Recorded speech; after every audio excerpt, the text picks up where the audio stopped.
fighting fury, we're from Tigerland. In any weather you will see us with a grin, risking head and skin. If we're behind, then never mind, we'll fight and win, for we're from Tigerland. We never weaken till the final siren's gone.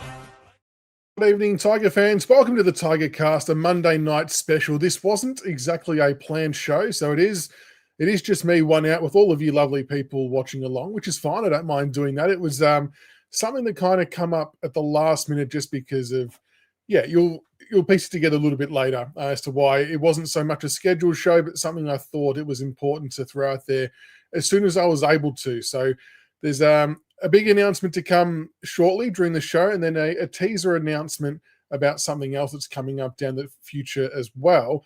But the other main reason why I thought I would do a live tonight is because I have also increased the Kahoots player limit to 50. So we can now do a quiz at the end of the night with 50 players, and I've got one ready to go, which is awesome. So make sure you stick around for that. It is a Richmond-related quiz, and it's a picture-related one. So there you go. Something makes it a little bit easier and narrows it down a little bit, but make sure you hang around for that. But hope you're all doing well from wherever you are around the country. I appreciate you tuning in. Phoenix, welcome. Dutchy, hope you're doing well.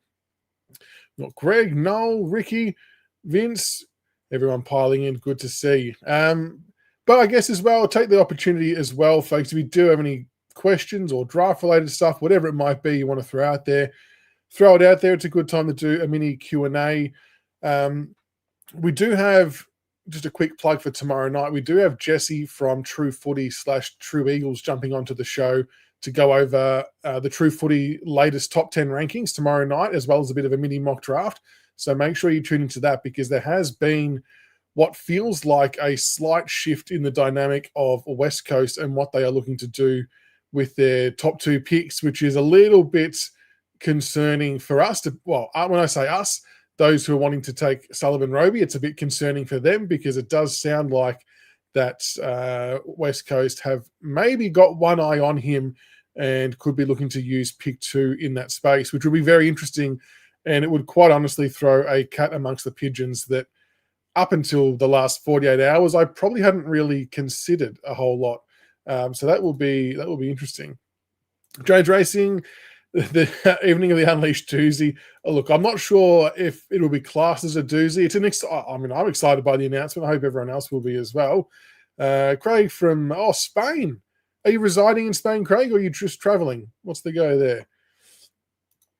Phoenix, did I hear what Cal Toomey said? It said today. I didn't. No, what did he say? If I was to take a guess, I will guess that he has hinted at Xavier Taylor. That is my guess. But what did he say? So it's more about... So Cal Toomey news, Richmond holds pick 3 and 4 in the order, and also likely to use 3 selections overall. So that would be 38 as well, which is, just so we know, with pick number 38, I think we've explained this before in another video, but pick 38 should actually end up being about pick 32 to 34, roughly. And the reason it's going to do that is because when Gold Coast have to absorb all their bids to get their players, the picks will come in that are after that. So Brisbane, Gold Coast, Sydney might have to use multiple picks. I'm not too sure, but it's going to come in. So our pick 38 will look a little bit better, and I think there will be a player available there. So I actually agree with Cal. Not that I often disagree with him, but I think Phoenix. I disagree with that. I don't think that pick will be used on Callaway. I don't think it will need to be. The reason why I say that is I don't actually think, because the pick will come in to about 30, 33, I don't see a bid coming for Callaway at that range. I think it'll actually be after. I actually won't be shocked if he makes it past the 52, 53 mark and we get him for free for a list spot. But worst case, we can just trade a future to acquire an extra set of points for this year. But I actually do think that 38 will be used on a slider. That's my hot tip. There's no inside information on that. It just doesn't align with where Callaway maybe sits in the open draft and where a bid might come. It seems like not a waste of a pick, but if we can get him for free and get another talented kid in, like someone like Riley Onley could be there at pick 38, who was a top 10 or 15 touted player last year. Swaddle from WA could still be there. there could be a few that's floating around that we might have. Yeah, we get those token silly 81, like that 99 pick we used for Rechenko. Speaking of Noah, it's not a loaded question, but I like the question. I do think that Patrick will be our winger from round one. However, I would love to get Harley Barker.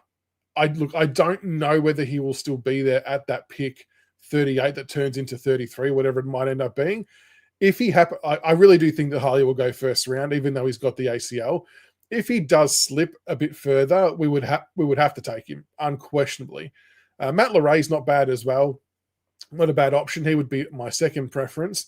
But Rechko, yeah, I do believe will be. I truthfully think he'll play round one. I know that might seem somewhat far-fetched given it was a pick 99, but it's a need. Like it's one of those bizarre selections where it fills an actual specific need that's a weakness in our side. Hair's on fleek. Oh, it's good. I got criticised on a video because my hair was not good. It wasn't, though. There was a bit of shit going on at the back. A long holiday, Craig. Very jealous. Very jealous. Very nice. We haven't thought of anything specific to do on the show for the North Melbourne pick, but we'll have to think of something. I'm trying to work on something else for that draft live as well. I don't want to say too much because it's a long shot. But yeah, I'll leave that one there. All right, so the first... I'll bring up this one because I was doing a little bit of reading on this too. Dabo, I spied Joe Murray at 38 Gold Coast Academy, but don't think they can match. It's a really good call. I was looking into this a little bit as well. They might be able to generate some more points if they shuffle 15 and 18 somewhere else, but if bids come early enough for Hewland and Patterson, which it does seem like they will, then yes, there is a good chance that Jai Murray could be an option at 38. There is some speculation that he might actually get taken earlier. It seems to be that he might be subtly rated higher than some people have him at, and he could actually get bid on somewhere in the 20s, for example. But I wouldn't. But Jai Murray, for those who don't know, is another winger in the Gold Coast Academy, and he would be another one definitely worth looking at. Definitely worth looking at. Yes, flood CB's inbox just with random shit. Who cares? Just flood it with anything. Flood it with anything. And I agree, Jack. He will shit in our 2K time trial, and it's going to be interesting. I mean, I shouldn't say no that for sure, but you would say on the surface that it looks like that he will. That is the funny part, isn't it? That he's got Delidio posted on the wall. We joke about that a lot, having posters, but it's funny that it's actually true. I would be bitterly disappointed if we weren't doing bidding, only on the basis that we believe that if we were to successfully win the bid, that the player that we're bidding on we want. So I don't want us bidding for the sake of bidding, but if we think that Hewland or Patterson or whoever it is worthy of a bid at that pick, then just do it. But we are actually renowned for doing that, especially against Essendon, and we have done it against Brisbane a couple of times, if memory serves correct. So I think we will. I think we will do that.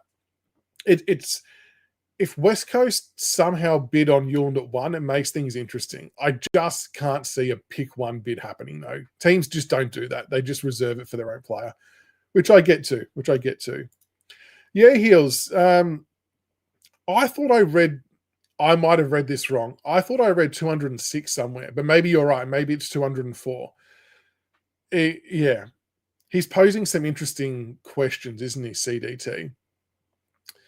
If he gets to our pick, I still really don't know if he's the one for us, and it's starting to feel like some other clubs are feeling the same, which is really bizarre because his numbers say that it should still be a really high touted pick, but yeah, it is. That's going to be a really tricky one. Phoenix, no, I would still have. Well, I would still have Hugo on the wing for this year. If we were to draft Harley Barker, Harley's not going to play any type of football until about June, July because of the ACL recovery. So Hugo, in theory, would have the wing to himself. You would have to say for the whole year because Harley would still have to do VFL and stuff like that. It'd be very unlikely for Hugo to get dislodged. But from then onwards, it would be a genuine competition for those two. Rechko's obviously going to probably do some work on a wing. Trezise has got to find a spot somewhere. So it would we would sort of suddenly go from having not many options on the wing to having a little bit of competition for spots, which is a healthy thing. But to sort of your point, Hugo could be someone that is redeployed to halfback. Yep, absolutely. If Jaden Short gets moved around, I can definitely see that happening. It'd be interesting to see what we do there. But Harley Barker, I'm all in for if we can somehow get him. And it's kind of like the Tash Houghton thing of last year, because we've got multiple picks. I know not as many as last year, but we can afford to take a little bit of a long-term view on a player. And it's not imperative for us that he plays next year with the position we're in. We can wait a year. It's not the end of the world. It's one that we should be looking at, but I do think that a lot of other clubs will too. I'll be shocked if he gets past the first round, to be honest. Yeah, Tubby, look, Ben Hobbs is the name that people were naturally drawn to because we were showing interest in him in the draft year. I believe we were trying to trade up to Essendon's spot to take him, and it didn't obviously eventuate. I guess the argument against Hobbs will be that hasn't really got the leg speed. So it's like if he doesn't have the leg speed and he plays as an inside midfielder, is he any different to Taranto, Hopper, Prestia? I think that's where people, and rightfully, get a little bit stuck on how a Hobbs would fit in. I do definitely acknowledge that Hobbs was played out of position at Essendon. It seems from everything I've read this afternoon, he's been played in the forward line rather than as an inside midfielder. I just don't know if he adds anything of greater value than what the guys we already have do. So as a free player, I mean, I've got nothing against taking him as a free option. I just don't see how he impacts the starting 22 unless he can leapfrog one of those guys. But what does everyone else think of Ben Hobbs? Keen to hear everyone else's thoughts. Get Roby. I know we could have a slight issue there with West Coast. James, if we miss out on Roby, who would you take next, Sharp or... I think if we walked away with Sharp and Cummings, Grill, I'd be happy with. Cummings, I've got really high on my list. I think he's a really good prospect, but I might be wrong. But I would go Sharp and Cummings out of that list that you've got there, out of those three. Would you try and throw the kitchen sink at Harvey Langford? I don't know. I mean, he's going to get some good midfield minutes now, though, with the departures of Petrarca and Oliver. I think it's going to be difficult to dislodge him, to be honest. But you would definitely ask the question. Jacob, how's it going? Welcome. Roby. Yeah, and that's it, Phoenix. That's the reason why I know clubs will bid on one, isn't it? Because the number one pick does get some extra benefits for their local club and stuff like that and for themselves. So I think that we won't see a bid at one, maybe at two. Yeah, look, I think it sounds like Murray might go in the higher 20s, but we can always dream. Rookie Me Central is Harley Barker between 25 and 35, Lorraine 25 and 40. Interesting. Yeah, I don't know whether he'll slip. All right, I'll get to I'll get to the teaser or what do you want first? The teaser announcement or the major announcement? You guys let me know which one you'd rather first, and we'll roll with that, and then we'll keep answering some questions. Max Noble may get delisted. Yeah, Lockie, that is the fear. So even there was a West Coast supporter who commented on one of my draft videos saying that even this sort of the murmurs up there, they've gone a bit cool on CDT and they're strongly starting to favour Roby a lot more. But I guess the unknown is very much like what we're doing now. We don't know if that's supporter-driven, if that's someone who's heard something. Like you just don't know where it comes from. But I guess there's enough noise about it now that you start to think it might have some legs to it. It could just be all the clubs playing mind games as well, and we're all just guessing and taking the bait. But that's the fun of it. Honestly, that's the fun of it. I don't begrudge any of that stuff. Yeah, I think that's the big issue, isn't it, Vince? It's the big issue. A lot of people are saying no to Hobbs. There we go. That's so it sounds like we will announce the outcomes of Dow and Sonzi at the last possible chance, which is the end of October. I'm not holding out great hope. I really don't know. I really don't know what they're going to do there. Oh, what do we got? Geez, there's a lot of splits. Teaser. Teaser seems to have been winning. All right, we'll go the teaser first. So the teaser announcement, and I'll be careful not to say too much. But the teaser one is that for the first time ever, the Tigercast will be going into 2026 with a sponsor for part of the Monday night show. So we've had a sponsor approach of quite a reputable and big company, mind you. And we're working through the finer details of a sponsorship agreement for a segment in 2026. And the beauty of this particular company is the product or the service they provide, I think, is actually going to be really beneficial for a lot of people listening in a lot of different ways. And it's a free service too. So that's all I'll say there. Very, very exciting. And yes, I'll give full disclosure. It will mean that, yes, we will be having to do some little live reads here and there as part of the agreement. But it's I think there's some genuine wins for you guys as an audience to be had from this particular company. And I was just as blown away. When you hear who the company is, I think I haven't told many people, but the people I've told, even the other guys have been like, what? Is it Ashley and Martin? No. Are you suggesting something? Jesus, come on, Andrew. Not headphones either. But yeah, very, very exciting. I'm very, very humbled and I was blown away by the fact that they even reached out.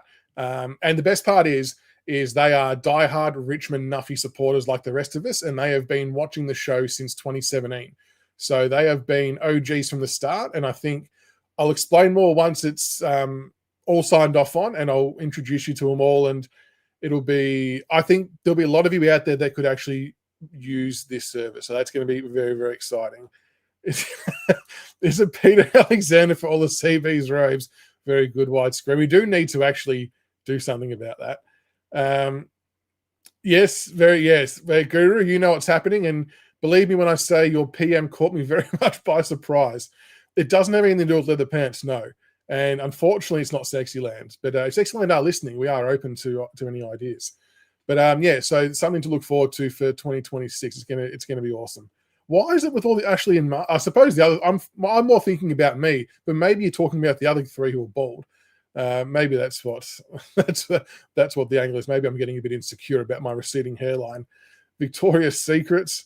Is it a quad lock? No, but I think with the demographic of our show, it'll be very applicable, and it's something that I think a lot of people will be able to utilize.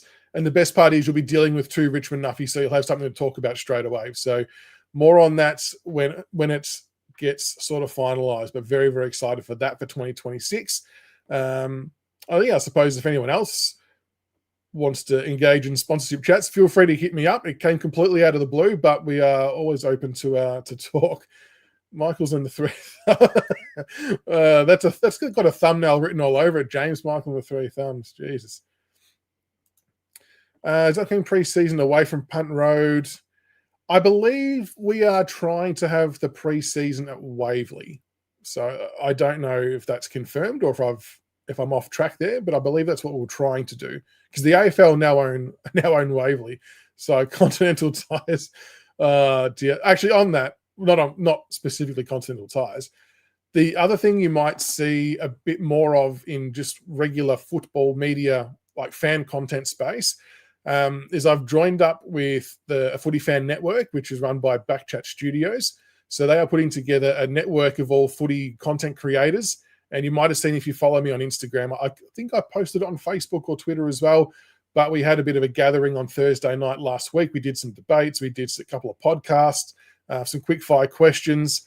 And it was awesome fun to be amongst other creators from a whole heap of channels, like Future North, Saints TV were there, Swoop Luke was there, Caden McDonald was there, the Debrief, Hawk Insiders. There was a whole heap happening, and it was a little bit, I'll say, intimidating being amongst them, because I'm a small fry, right, in compared to some of what these guys and girls are doing.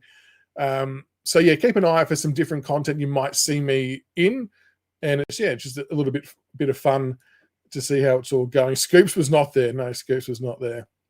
It's not a brewing company. No, not an alcoholic company. So it was good fun. So I'll go straight into the major announcement now. So the major announcement, which is very, very exciting, it's Adrock. That's not the major announcement, but I can see CB doing that.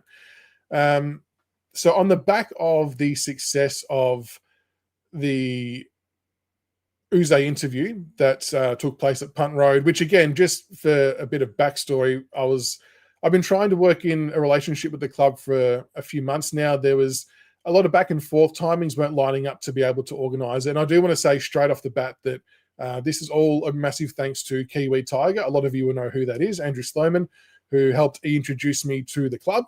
And yeah, we were trying to work out a way to catch up, and we finally got that organised in that last week against the Cats.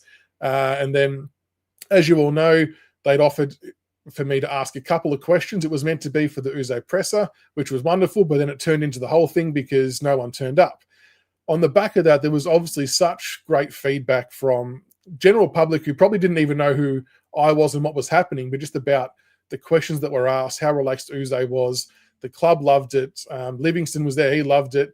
The social media team loved it. It was a really good vibe and energy from everyone all around. And that obviously then I was always hoping would lead to other things. So there's been constant talks with the club for a while now. And I was able to pitch a few ideas to them about things I'd love to be able to do, and excited to announce that about a week after the draft, or maybe in a few, I can't remember what the date, we haven't got the final date, but the thing's been confirmed itself. Once the draft is done and dusted, I'll be going into the club to have a one-on-one chat with Rye Geishan to essentially ask all of your questions and my questions about how the draft unfolded. So by then, we'll have obviously known who the players are that we've recruited in the national draft and how that all played out. But what I want to be able to do is to go in and find out a little bit more about how we got to that spot. Why did the rankings change? What's the process like? And I'm sure you'll all have 1,000 questions that I wouldn't have even thought of. And that's where raising it on this platform comes into play, because you can let me know your questions and I can compile a list and I can pretty much sit there and ask away. And then the club's going to post something on their website about it. And then I'll have like an extended version to post as well. So really, really cool opportunity. I can't thank the club enough for the chance to go in to chat to Rye. I've been trying to get something done in the draft space for a while, but acknowledging that you can't really do it before the draft because the clubs keep their cards close to their chest, which is fair enough. But I thought it would be really good to be able to at least go in immediately post-draft. I think this is more about understanding the why and how we got to where we got to with these certain players. So if you do think of any questions, feel free. You can private message me, or we'll do a specific show later on, a bit closer, where I'll write them all down, whatever it might be. But basically, I want to be armed with as many questions as possible to talk about with Rye Geishan. And yeah, very, very exciting to have that happen. And there's a few other things in the works as well. I won't comment on those yet until they're fully confirmed, but there was a lot of ideas pitched. There was some stuff around match simulation. I'll sort of loosely talk about it, but match simulation was one that we've talked about doing something in, and yeah, maybe some more stuff with some coaching stuff as well. And I'm trying to get something over the line for draft night, but that might be a bit of a Hail Mary, but I'll see how we go there. But anyway, just thought I would share that because I thought it was a really cool announcement. And like I said before, and sort of to this point from Peter, I can't stress enough how amazing the club have been with this whole thing. When I first was introduced, I didn't really know where it would go or how it would unfold. I'm always mindful of the fact that, you know, as an independent, just a fan podcast, but we don't really have anyone who reported. There's no rules or boundaries or whatever there might be. I always knew they were aware of what we were doing, and I didn't know if that was good or bad. Seemingly, it's going okay. I think we've definitely improved over the years, it must be said.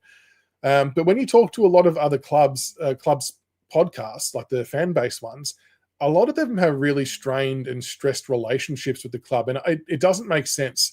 So the fact the club have really embraced me, the show, and this audience is a wonderful thing, and hopefully I can just keep being a middleman, I guess, between fans and club, and I can take all of your questions to people within the club, and we can make some good content and get some good answers out of it, because I think we're all going to ask some questions that normal media or journos wouldn't ask, which is why it's going to be kind of cool. So there you go. I appreciate all the kind wishes coming through with that as well. It's there's lots of good stuff, and I'll say it up front that during the conversation about pitching ideas about things that we could do together, it wasn't just me even though I did do this, it wasn't just me spitballing all of my ideas. The club were coming back with ideas equally as much as I was. So they are fully engaged and fully committed with this. And I think it's going to be a really cool relationship that we develop over time. And I'm very excited to see where it goes. Hopefully, Greg, we can get some stuff done with some players and some draftees. I think it'll be interesting, to see how it all goes. But CB hasn't. He should get a lingerie sponsorship, shouldn't he? It's. Well, that's what it's. Yeah, I want to work out more how they landed on the decisions, and I want to sort of pick the brains of the more behind the scenes part, especially for the drafting side of things.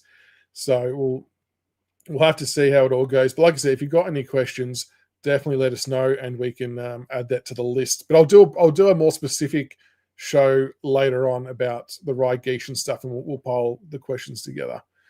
The club is very keen. It's awesome. CB sponsor. I'm loving all the sponsorships. Nah, probably not. Wouldn't have thought that one. But look, Kane's always welcome to come on for a chat.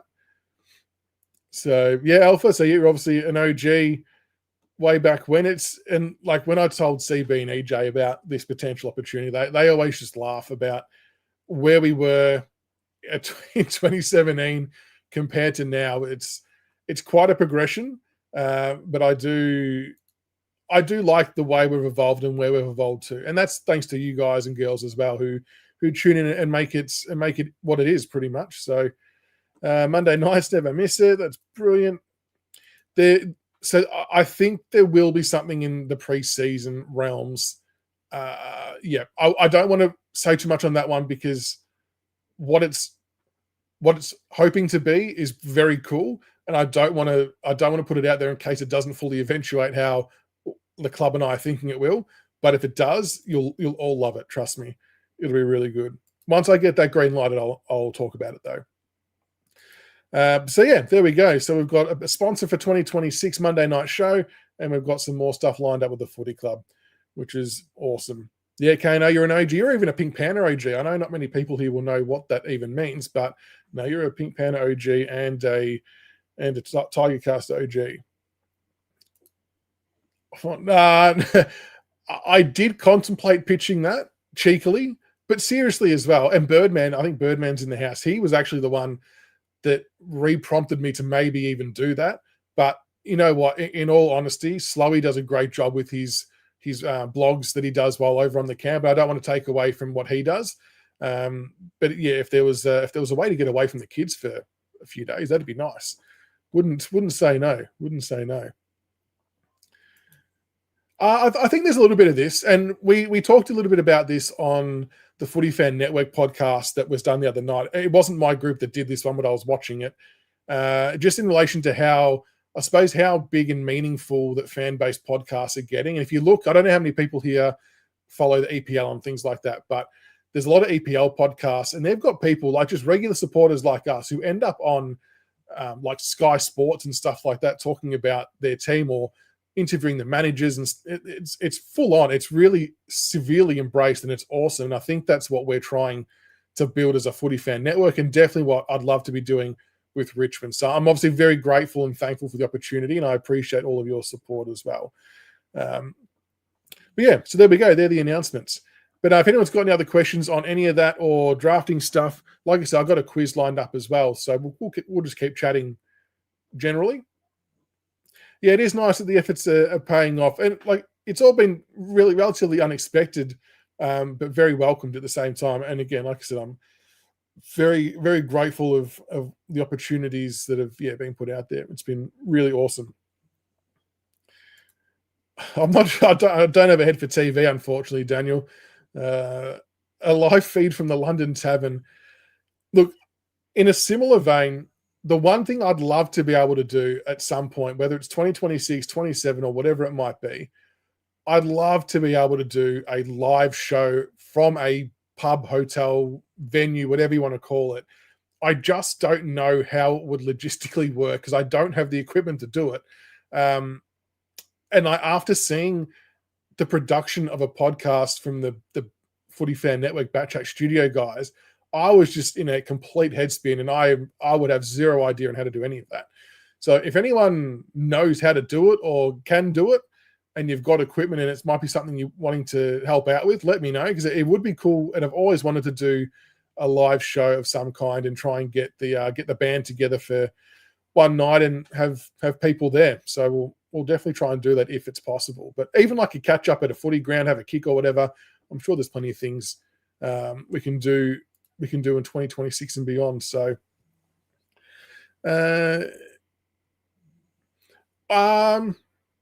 Slowey, no, he's always welcome to come on. I've asked him a couple of times. I think he's got to be mindful as well about his role within the club too, and not wanting to overstep lines or jeopardize things there. So he's got to obviously show respect to the role that he's doing. But if he ever wants to come on again, he's definitely able to. But I definitely owe Slowey a beer or two. Rod, the SA Combine in the 20-meter sprint and the 2K time trial, I noticed that most players didn't know how to sprint the 20 meters. What do you mean? Did they pull up short or something? Is that what you mean, Rod? I know, Nature. I think they're starting to cotton on to being a good player. Interesting that you've got him down as the best player in the draft by quite a margin. How far ahead would you say you've got him ahead of, let's say, a Dersma, for example?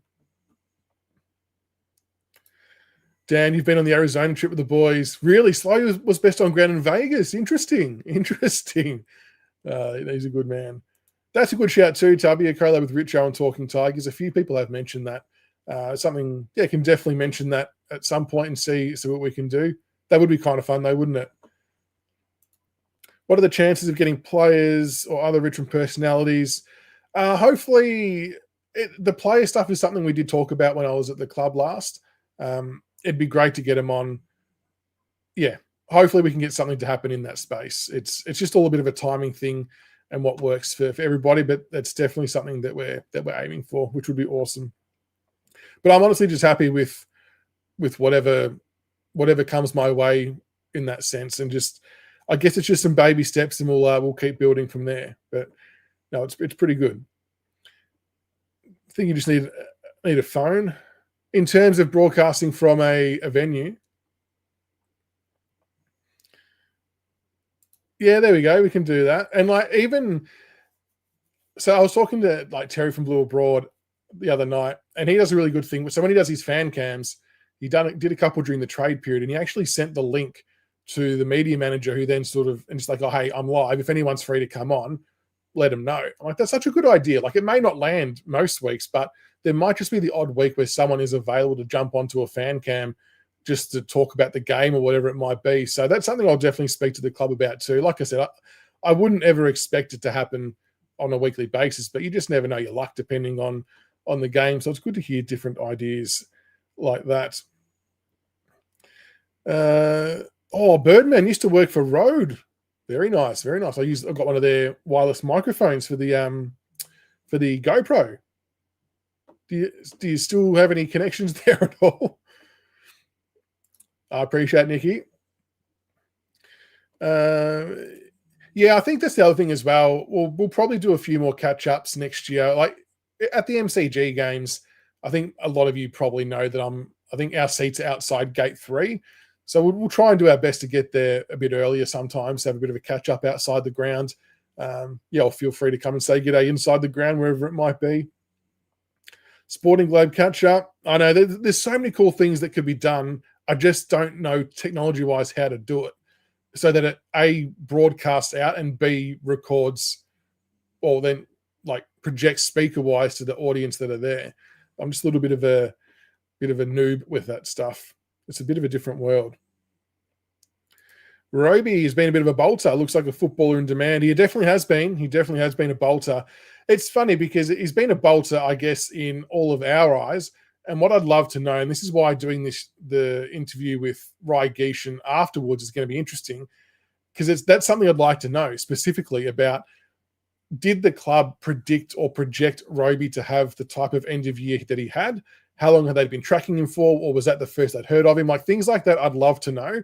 And it would be even more meaningful if we do end up drafting him, of course. It makes it a hell of a lot more relevant. But I'm starting to get a little bit scared now, John, that he's going to go top 2 rather than slide to 3. There's been a lot of chatter from WA that he could be higher up on the radar than what we all think. So we'll have to see what pans out there. But he's definitely going to be a good prospect. So someone did send me through a question on Instagram about Roby, that if we were to add Roby to our midfield mix of Lawler, Smiley, Taranto, Hopper, Prestia, does that make us too slow? It's a really good question, and I really do think it's a valid question. I get the viewpoint. What does everyone else think on that? I think if we manage the positions incorrectly, then yes, it can make us slow. But if we manage the positions correctly, it can work. And I think this is where maybe the benefit of that fifth spot on the bench could come in. But ideally, you would have a starting midfield of Nankervis, Lawler, Taranto, and let's say Taj Houghton. You would have Smiley and Roby on the half-forward line, and then Hopper and Prestia may very well start on the bench in this hypothetical example. And then they could just rotate on and off and work out some type of rotation. But yeah, you wouldn't want all of them in the midfield at once because we'll end up with the same type of issues. We need to keep that speed blend in there. I think it can work. And the beauty of someone like Roby is, similar to Lawler, is they can both play forward with great impact. Both beautiful marks, both a good size, good shots for goal.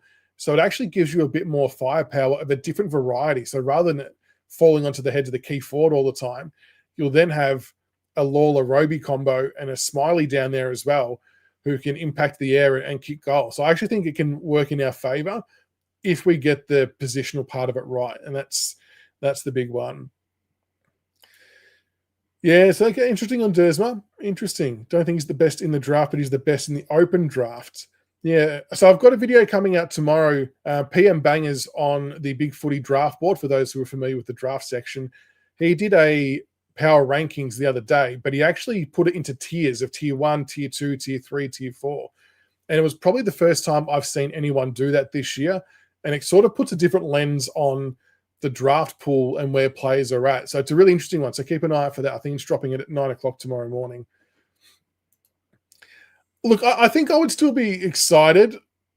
And I've said this all along, Birdman, I can't visualize in my own mind where he fits into the side now, just because of who we've drafted. I'm sure we would find a way to make it work.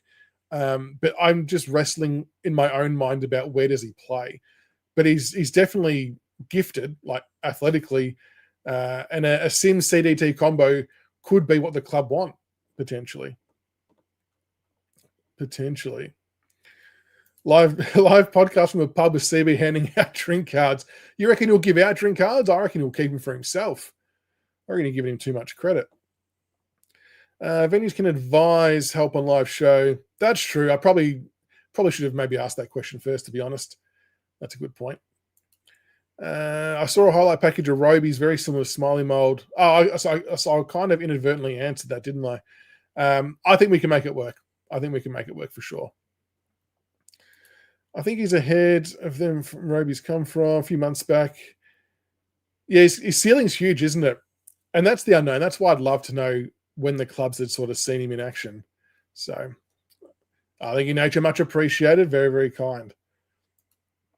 This platform, I appreciate that. Appreciate the kind words. Now, the fan engagement with the club is awesome. And like I said, they're all in with this. It's not just me being one-sided, being a pest. They are all in, and it's been so good to be able to work with them on a few things and just how open they are to it all. It's been quite a breath of fresh air, and I can't speak highly enough of what they're doing.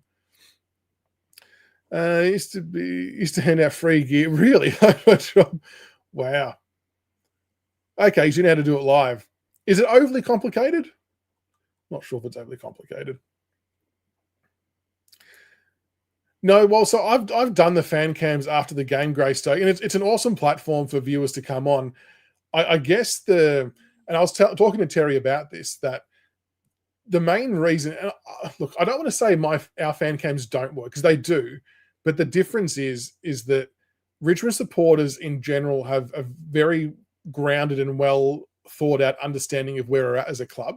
So if we lose a game, there's not that same emotiveness as there is when a team who's expecting to win loses a game. And that's what makes it more entertaining to watch.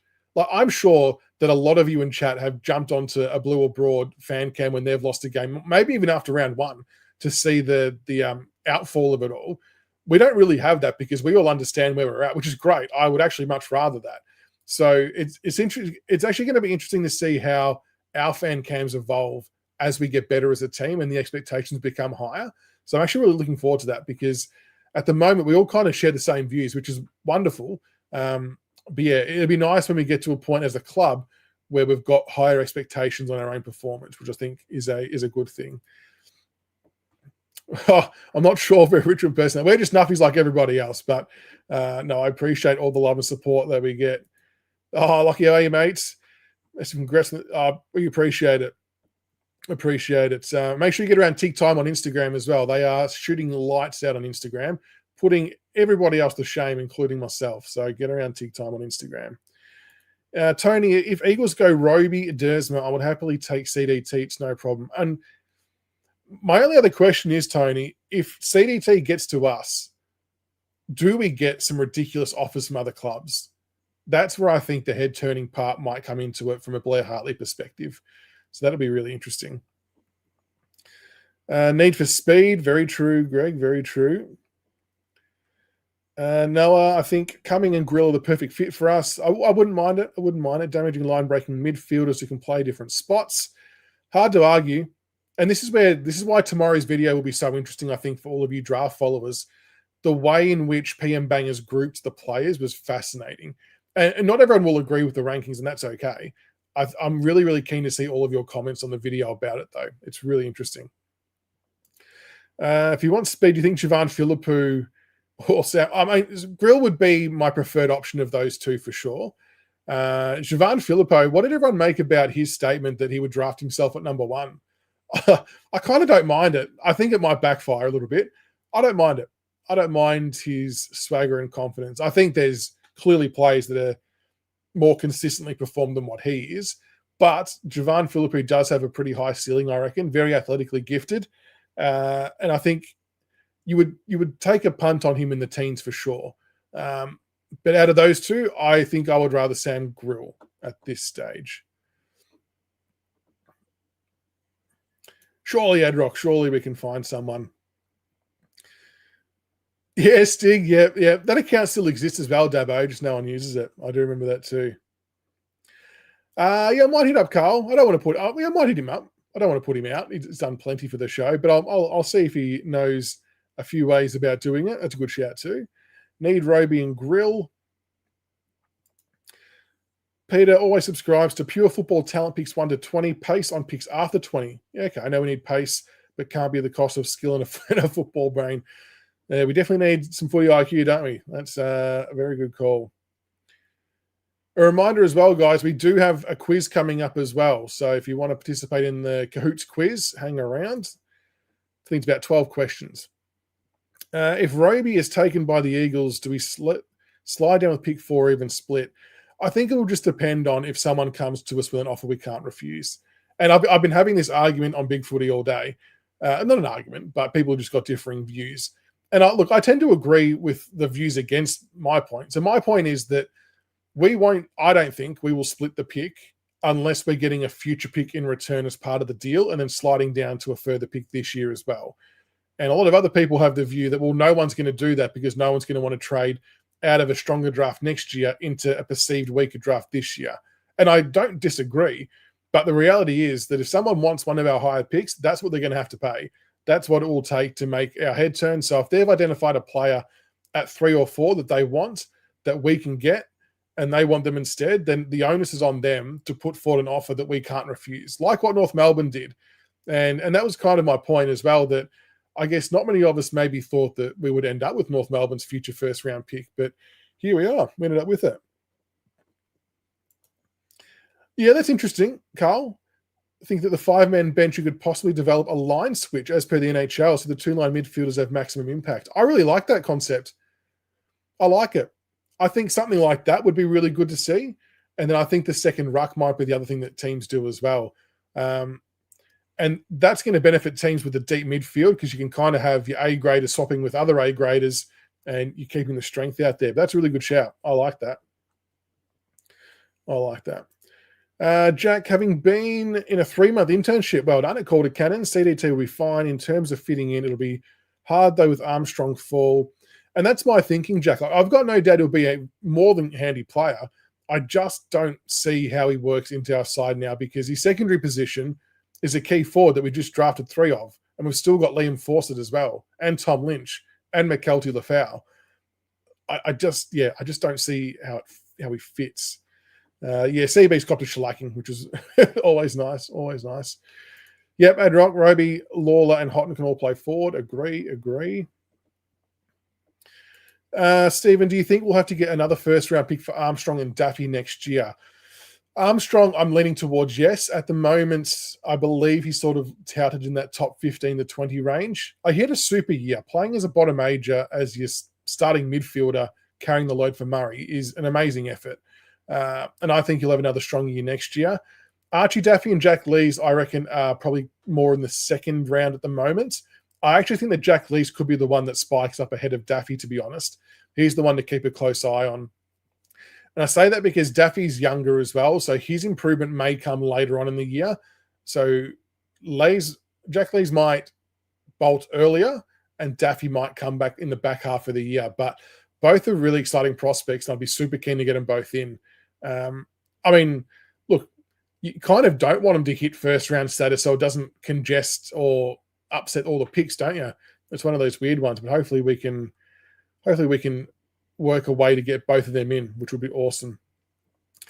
Hayden, the Josh Lindsay hype has died down. I believe personally it's on the back of he's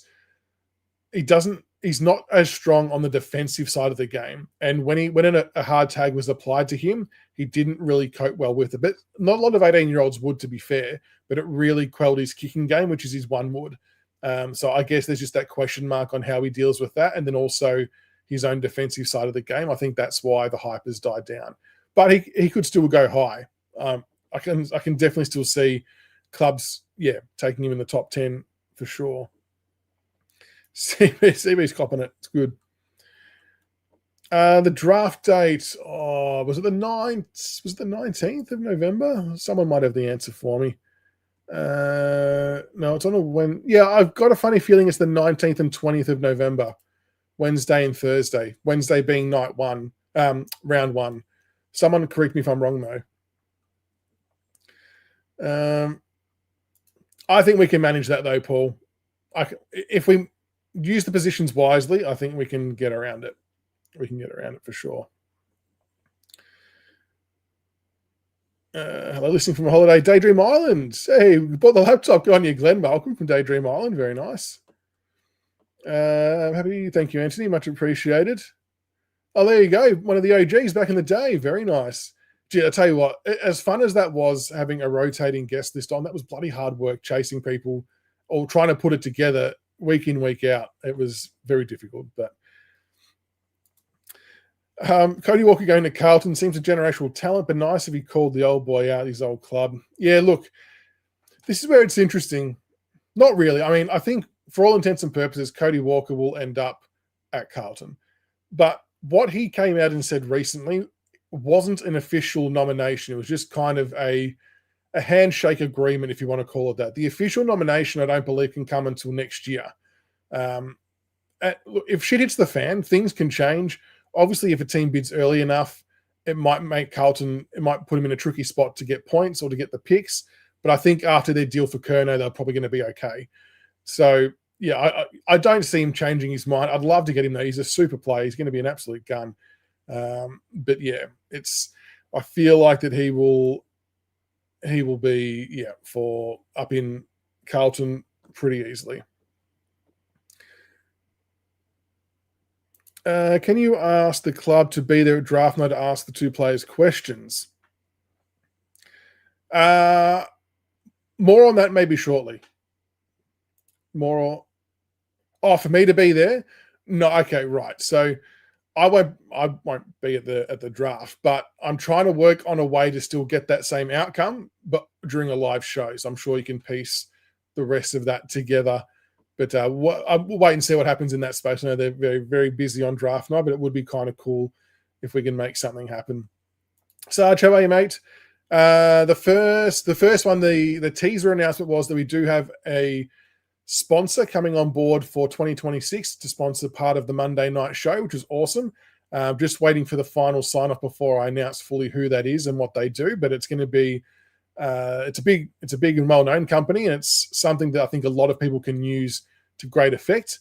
And the second one was that after the draft, so a few days after the draft, I'll be going into the club to speak to Ry Geeshan one-on-one to pick his brains about the draft, why we landed on player X, Y, and Z, and how it all worked, and also take everyone's questions from here into the club to be able to ask Ry about whatever they want to know about the draft stuff. So that's going to be kind of cool to see how that all pans out. And a few more projects in the pipeline with the club, which is awesome. So that were the two announcements. As it stands, is Tanner Armstrong Tiger bound? Hopefully. Yeah, I think I said before, probably about 15 or 20 at the moment, but he's doing all the right things. He's doing very much all the right things. Oh, Taj Houghton, the big Taj Houghton fan club on Insta. Get around the big Taj Houghton on Insta. Appreciate your love and support. Is it risky? Is it a risk on Roby with a small body of work? I was saying before, Brett, that I think it seems like a small body of work to us, the non-experts, if you want to call it that. But I'd love to know how long clubs have actually been tracking him for. And you got to remember, like, the games he was playing for Roval Seniors, he was playing good footy the whole year. So it's not like he's only played a handful of really good games in a small patch. He's actually had a really good, consistent year, albeit at different levels. So he obviously had Roval, then he started at Eastern halfway through and wasn't playing midfield straight away, but was still doing really well. And then obviously built into midfield and then exploded even more at the end. So it's kind of been a natural progression and tracking really well throughout the whole year. And so it's not as isolated as it maybe seems on the surface, which I think is good. But I'm going to be fascinated to hear, or hopefully find out from the club when I'm there, as to when they sort of first were tracking him. Because we haven't seen a bolter like this, have we? So I think it'd be interesting to find out. For next year's round one clash against Carlton, how many of last year's draft class will get a start? Good call. Oh, good question. Sorry, John. I think all the ones you've named there will. What's that? 1, 2, 3, 4, 5, 6. So Sims won't because of the injury, unfortunately. I don't think he will. And I would still love to find a way to get Jasper Algeen. I think he's going to be a seriously good player. I just don't know who it's in for and how it all looks, because there's a lot of competition for spots. It's a weird situation. Like, even though we finished second last, with a fully fit list and all this youth coming through, it's really difficult to pick a best 22. But yeah, I completely concur with all of those names there. Lawler, Smiley, Armstrong, Fall, Trainer, Houghton, as far as I'm aware and concerned, should be automatic locks for best 22 round one against the Blues. Smiley can play off half forward, go into the midfield, and then, cause some damage, hopefully, in the guts for us. I think he'll do some Vic Country stuff as well, which he did a little bit of this year too, in a small amount, which was good. 19th and again, the draft is 19th and 20th. Awesome, thank you.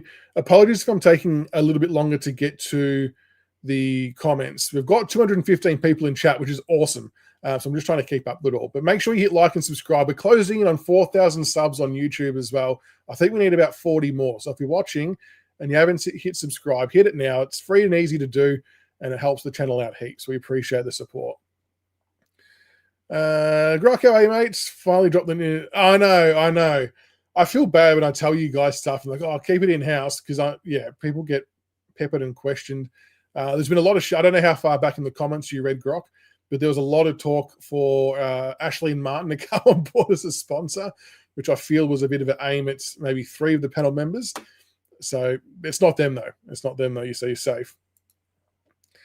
So, Paul, I heard a murmur that we have had a meeting with McGuan via Zoom. I don't know why the Zoom part was relevant, but I said it because that was the factual bit of information that was said to me, that we did have a chat, and that was since it was known that the Pies weren't taking him. So I do believe, and it comes from a pretty good place, that we have spoken to McGuan.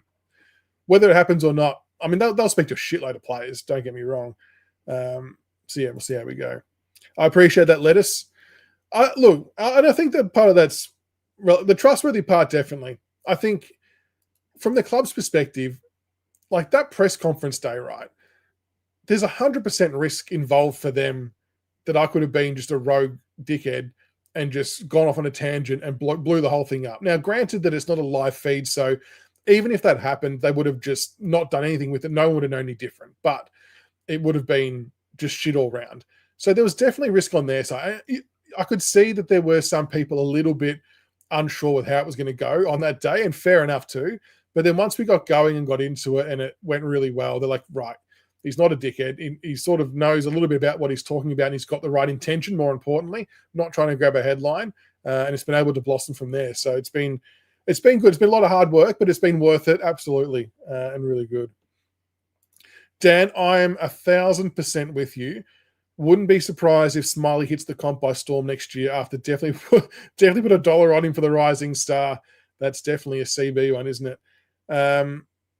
I agree. And I know that all players from all clubs this time of year are training and doing their own thing. So it's nothing special or unique. But to see Smiley out there doing the hard yards while everyone else is away. So a lot of the other guys were in China or wherever they were.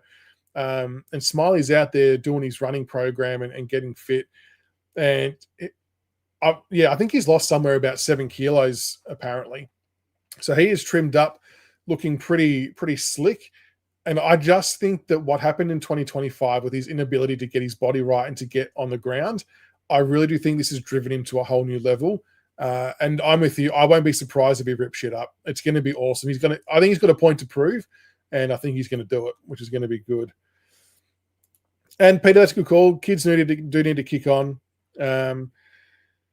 Look, Broad's definitely said it's his last year next year. I mean, unless something changes, I suppose. Prestia and Lynch, there's probably a strong assumption there that it would be. You'd like it if one of them could hang on another year. If I had to pick, I wouldn't mind this. People may not like this. I wouldn't mind if Lynch went another year. I just think if we can get a third year of development into those forwards with Lynch helping them, it would be super beneficial. Or Samuel's gone the other way. You've gone Houghton for Rising Star. Hey, that's a good shout too, Samuel. Not gonna knock that one at all. I think that's a really good shout. Plenty of options. Hey, the problem is though, is that no one votes for our players. Is it Raid Shadow Legends? No. Yeah, the old iPhone games. Thank you. Well, yeah, the heck it was a little while ago, but thank you, Rob. Thank you. The last bolter, is that right? Clayton Oliver. Interesting. Where was he touted and where did he get to? I can't even remember what draft he was in. It's a good question, Akadaka. Will Dow or Sonzi be delisted? Is the writing on the wall? It feels like it's on the wall, especially when we picked up Rechko as well. I still think there's technically spots available for them. I guess what will it depend on is if we have another delisted free agent in mind, if we're going to split picks or whatnot. But I guess we're going to have to wait and see how that pans out in the next few weeks before draft. I do feel bad for them. Like I know footy's a business, but it does suck that they kind of have to just wait and see how it pans out. But Birdman, so a little bit of a rundown. So tomorrow night is Jesse from True Footy / True Eagle, who does work with Dylan Alexander very closely. So we're going to talk about their recent top 10 and obviously what we think West Coast and Richmond will do in the draft. And then next week on, I think it's the 27th, is Monday, the 27th, is Dylan Alexander coming on for a live. So we're going to go through, I think he had a video out yesterday or today about some rankings we'll have a look at. And I was even thinking about even trying to build a mock draft with him potentially for the top 10, but we'll see where that lands. But very excited to have Dill on next week and very excited to have Jesse on tomorrow night, which should be very good. And we've got Craft of the Draft also lined up to come on in maybe about a week or so before the draft. We're waiting for them to release another mock draft. And I'm also waiting for Cam Hicks to send me through his revised version of his mock draft for, I think he was going to do the first 2 rounds for me, but maybe it ends up being just the first round and then just our pick 38. So he's working on that currently. So if you're listening, Cam, the inbox is always open, my friend. So we're just working through that. And then we'll do a live on that as well to go through all of that stuff. Need to get the club on board. Yeah, we could do. We'll do it from the oval. We'll just sit in the goal square and do a pod. That'd be kind of fun, wouldn't it? Which was awesome. Yeah, that's true as well, Grog. I won't go into what that was, but I know you and I both know what that was. Ben Hobbs, yeah, there wasn't a lot of love for Ben Hobbs earlier, unfortunately. Smiley is hitting the gym so much this off season. Yeah, I mean, all the players get their training programs and stuff, but it's good to see him out there doing all of that. Morris Jr.'s been hitting the gyms and the weights since about early October from the pictures seen on Instagram. So a lot of the guys are out there getting stuck into it, which is good. Dave the Dasher, Sharp and Raby for the win. Hopefully. Tell you what, Rational. I mean, I reckon Sammy Lawler's a bit better than Tom Brown. I mean, I can't really talk because they're both miles better than me. But Sam Lawler can seriously sing. I saw a comment on maybe one of the videos about you'd hate to lose him to Australian Idol. He's just seriously talented. Like, yeah, incredible. Just one of those things you would not expect to see. So there you go. He's extraordinarily talented. Nah, Tiger Man, no one's mentioned a lifeline to Mason Cox. I don't know how I'd feel about it. Don't know. I mean, would he be any better than Samson Ryan or Hayes Brown? Maybe. Is it just an insurance thing? I don't know. Maybe I'm hanging on to the 2018 stuff that's blocking my ability to allow him into the club. But I football shit aside, I love what he does off the field. I don't know if any of you saw my Instagram or Twitter post about it, but my mates organised a cameo from him a few years ago now, and he was a very good sport about it, and he pretty much shit-canned the Tigercast, saying, where did we go? We disappeared after the 2018 prelim. It was very, very funny. So I admire his work off the field greatly, but I'm not sure how he'd go being a player, though. McAuliffe, yeah, he's the one that has to get 20-odd games next year. That's what we need for sure. Jet to holiday? No. Although, thank you for... I've got to look up some flights from Flight Centers. Thank you for reminding me about that. Yeah, look, Ben Hobbs, the only problem, I just think that his lack of speed is probably it probably hinders the ability for us to take him because we've got a few players in a similar mold. I don't think he would improve on what we already have, but I think he'll get a chance. I have seen a lot of West Coast supporters saying they should go after him, but yeah, I don't think he'll be right for us. Carl, I don't know. I mean, we can obviously delist them. I just don't know if there's any rules surrounding re-rooking them and them already having existing contracts or how many years they've been on the list for. I'm not sure if there's anything there that would prevent us from doing that. If we are able to, I think that's a really good suggestion on how it might play out. Or maybe it's like one of those sign-on players where the SSPs where they come and train and fight for a spot. Maybe it's that path as well. I just don't know if there's limitations on their existing contracts and the amount of games they've played. That's all.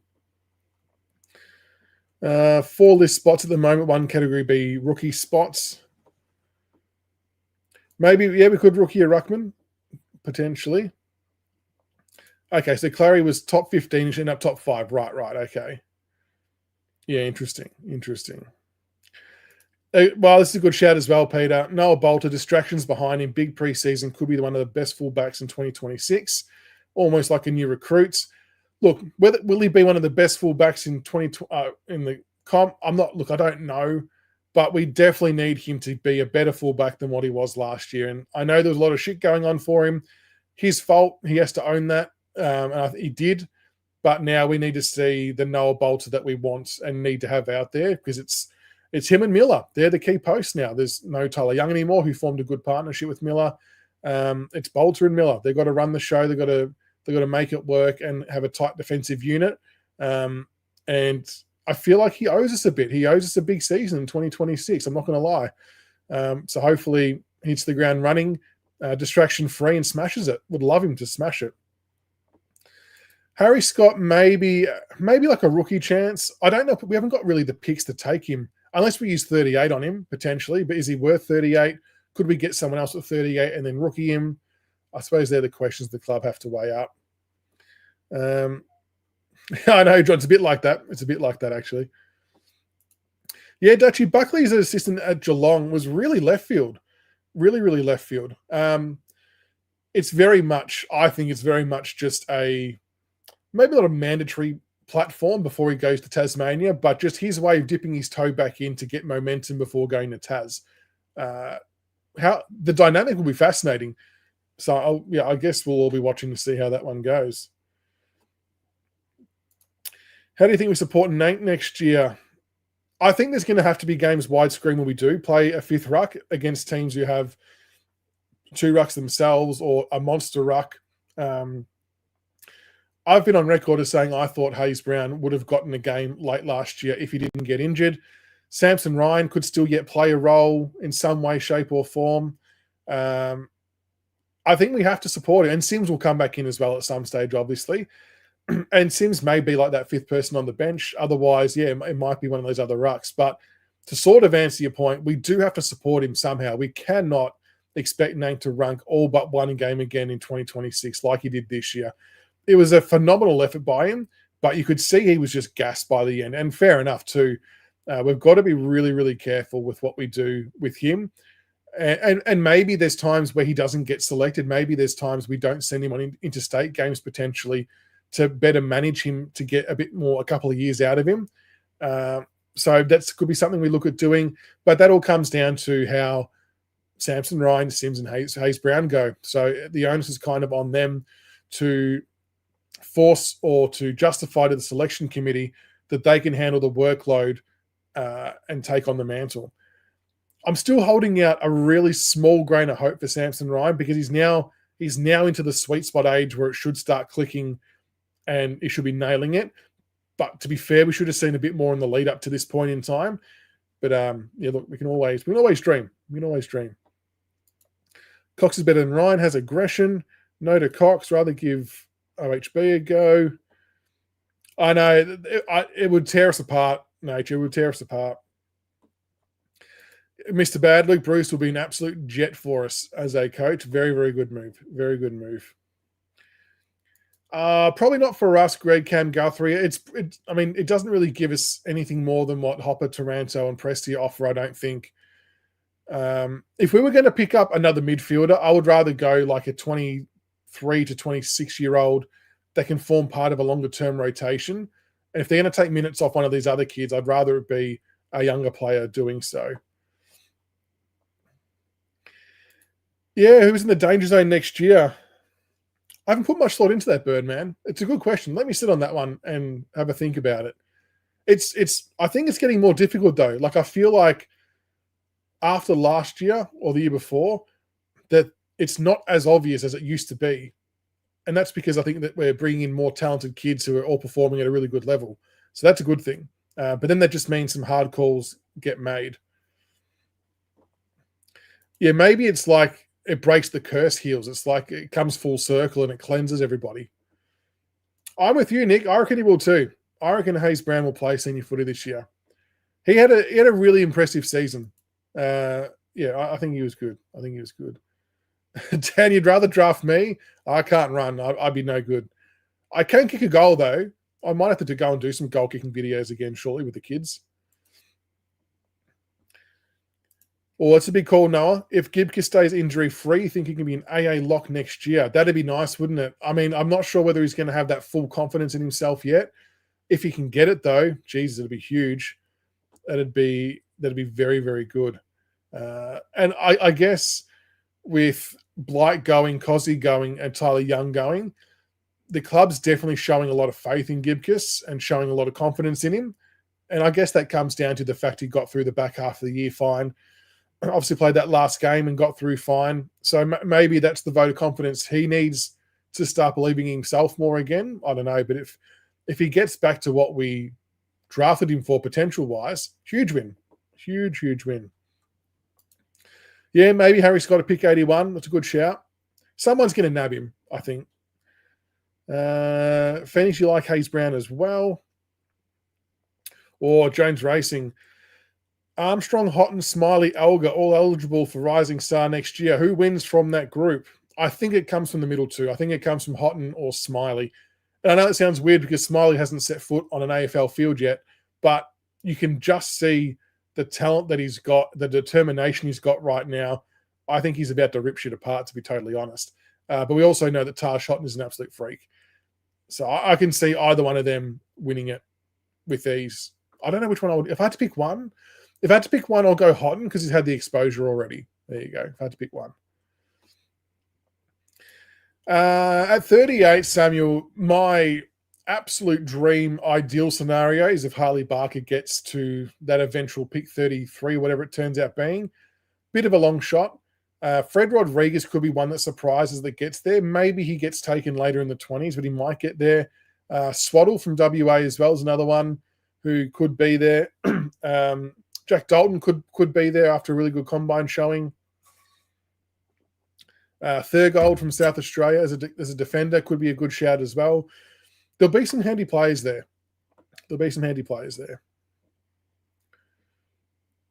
I agree, Rational. He actually finds space really well and does have a nice kick. It's such a shame we're in the position that we're in. And I know we've all spoken about it during the year, but even Dow's not done a lot wrong. I thought he had a really good year until he got injured. But unfortunately, it's just the progression of the list, isn't it? Trezise, where does everyone see Trezise playing? I got this question a lot on the Instagram Q&A. It's a really interesting one. Like, he's played halfback, he's played wing. I mean, if you look at the half-back line, it seems pretty certain that Luke Train's going to go back to defence. I'm not saying he'll be half-back, but he'll be in defence.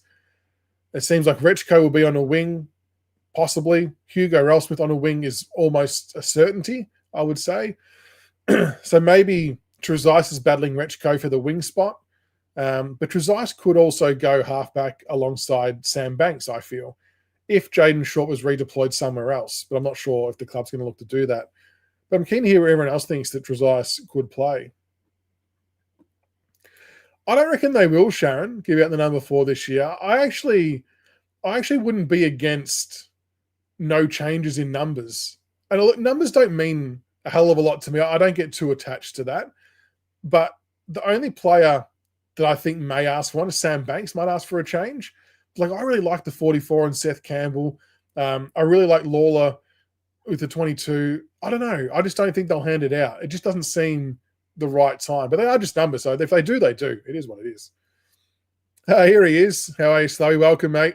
No, I appreciate all of your help and assistance, mate. I did mention I do owe you a beer or two. This is all in the back of you doing the introduction for me, and it means the world to me, mate, that you I suppose backed me into not fluff it essentially, but it's been an awesome experience so far. I'm looking forward to where it goes with the club. It's going to be awesome. I'm actually not too sure how many free spots that we have. George has gone 6 spots. And Peter, I'm with you with Juddy Clark. I'm really bullish on Juddy Clark making an impact for us still. I know 3 ACLs is far from ideal, but the kid can seriously play footy. He's got great footy IQ, good speed. The question mark being that how does the third Rico impact that recovery and that speed and that turn of foot? We'll find out in due course, I guess. But I still hold out a little bit of hope that he'll come back and play some good football. He could be a real game changer. Leon Kickett could be another one at that 38 mark. Yeah, Swaddling averages some really good numbers, doesn't he? I guess the question mark Phoenix maybe came on his disposal efficiency, but in some games he was averaging like 40-odd touches, so the kid can find it. He can really find it. That's true, as long as they play their part. Agree, Ross. Ultimately, the Rising Star doesn't mean too much in the grand scheme of things. It's a nice little thing to get along the way, but yeah, to your point, as long as they become the best version of themselves for Richmond, that's all we can ask for.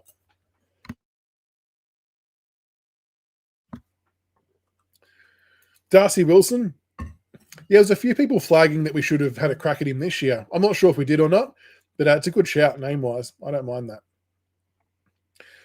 Yeah, that is the best case scenario, Peter. So the best case scenario is that no other club bids on Louis Kellaway, and he gets to, I think it's about pick 50 to 54 in the draft, because at that point, it then won't cost us any picks or draft points. It's just a list spot. And you use one of those token picks 81. And then, yeah, you get him for free, essentially. Yeah, it will, Samuel. Our pick 38 will end up being about pick 30 to 33, I reckon, because Gold Coast are going to use up 5 or 6 picks to get 2 academy players. That's going to come in by 4. Brisbane will use multiple picks. Sydney might need multiple picks. Carlton might need multiple picks. That I don't know if they fall before ours or not, though. So, yeah, it will. That pick will get better. And that's why I think it won't be used on Kellaway. I think it'll be used on a bit of a slider. That's it. Give a lot of love for Kiwi Tiger for sure. The loss, look, you can't deny losing 1,600 games of experience is a lot to lose, right? And it stands out. But at the end of the day, if they didn't want to be there, if they wanted to be home with their family, which is completely understandable, we made the absolute best of that situation. And, you know, you look at this year's draft and last year's draft, you could not have picked a better time for that to have had happened if you tried. And it seems on the surface we've nailed those draft picks as well, which is good. Obviously, a long way to go and a lot to play out, but early signs suggest we've done pretty well there. And look, we miss the flair of Bolton, but then we get the flair and the dynamic efforts of Taj Houghton. So very much like for like. Liam Baker, look, could Jasper Alger be a Liam Baker type, bit of a hard nut, maybe? And Jack Graham, I mean, you obviously get Lawler and Smiley players like that to play inside midfield. So I think long-term we're going to be far better off. It's just a bit of short-term pain in it. It forced our hand for a big reset and one that hasn't really been done in that magnitude for quite, well, maybe ever. So I think they had wins as individuals getting back to where they wanted to go. And because of how well our relationships are with those players, we had the luxury or the benefit of them telling the clubs that they want us to get looked after, and we did. So it's worked out well. It's worked out well, I think, anyway. Ross Trezai's best asset, in your opinion, is his competitiveness. That's a good shout. He could be a utility who does a bit of work in the back line, some time on the wing, and maybe a defensive forward flanker, maybe the odd CBD. I don't disagree with any of that, Ross. I think that's a really good summation. My only question would be, just because of how young he is there value in settling him in a position rather than floating him around? Like, do you think, can it cause confusion that they can't master a role? And that's the same with any youngster. But I don't disagree. I think he can play multiple positions. He's added multiple strings to his bow. And, yeah, that maybe gives him some versatility. And I think the club like him being a left footer as well, playing on the opposite side of the ground to have a left and right foot combination. I really do think that he can be locked into the AFL side by end of year. I just don't know in what part of the ground yet. But that might become a bit more evident as the season goes on. Brett spoke to Shane Edwards. Oh, the airport. The day Judson Clark did his knee, he rates him highly. That's a pretty good compliment from Shane Edwards that he rates him highly. I do too. Like, the talent's there to see, right? And I know we've said it before, but I think a lot of us feel like he shouldn't have been playing VFL that day, rightly or wrongly. But I'm backing him in, and I'm super glad the club's backing him in too to get back to playing senior football. And I don't know, I know the club may not ever say, for obviously Juddy's own personal reasons, which is fine. But I'd love to know, as someone who's had 2 Ricos, I'd love to know if the third one was done any different to try and not alter or fast track recovery, but to aid recovery, to make it a bit more of a cleaner and better process, and to make sure that everything else structurally is sound. Like, I would really like to know that kind of stuff. But I'm backing him in. Yeah, for sure. Samuel Rechko. Yeah, that's right. Pick 99's got no value. It was literally a token gesture to get him across to the club to start earlier rather than waiting for the delisted free agency period. Very much K-Mac 2.0. As someone mentioned earlier, there's a very, very good chance that Rechko will come in and win our time trials straight off the bat. Very gifted athletically. What I was actually impressed with the videos the club posted was his ability to float forward and be a marking option down forward as well. I like that because if you sort of add his marking power in with Lawler's, in with Smiley's, in with someone like a Roby, if we draft him, all of a sudden you've got a few different options going forward that live outside of Lynch, Fall, and Armstrong. So maybe that gives us a bit more extra unpredictability when we go forward. It gives us some different options and some different avenues to goal, which I think could be a good thing. But he looked really strong overhead. And like I said, Pete 99 is a token pick, but I actually do think that he will play round one. It's just such a specific role that we picked him for that, I think he'll be in.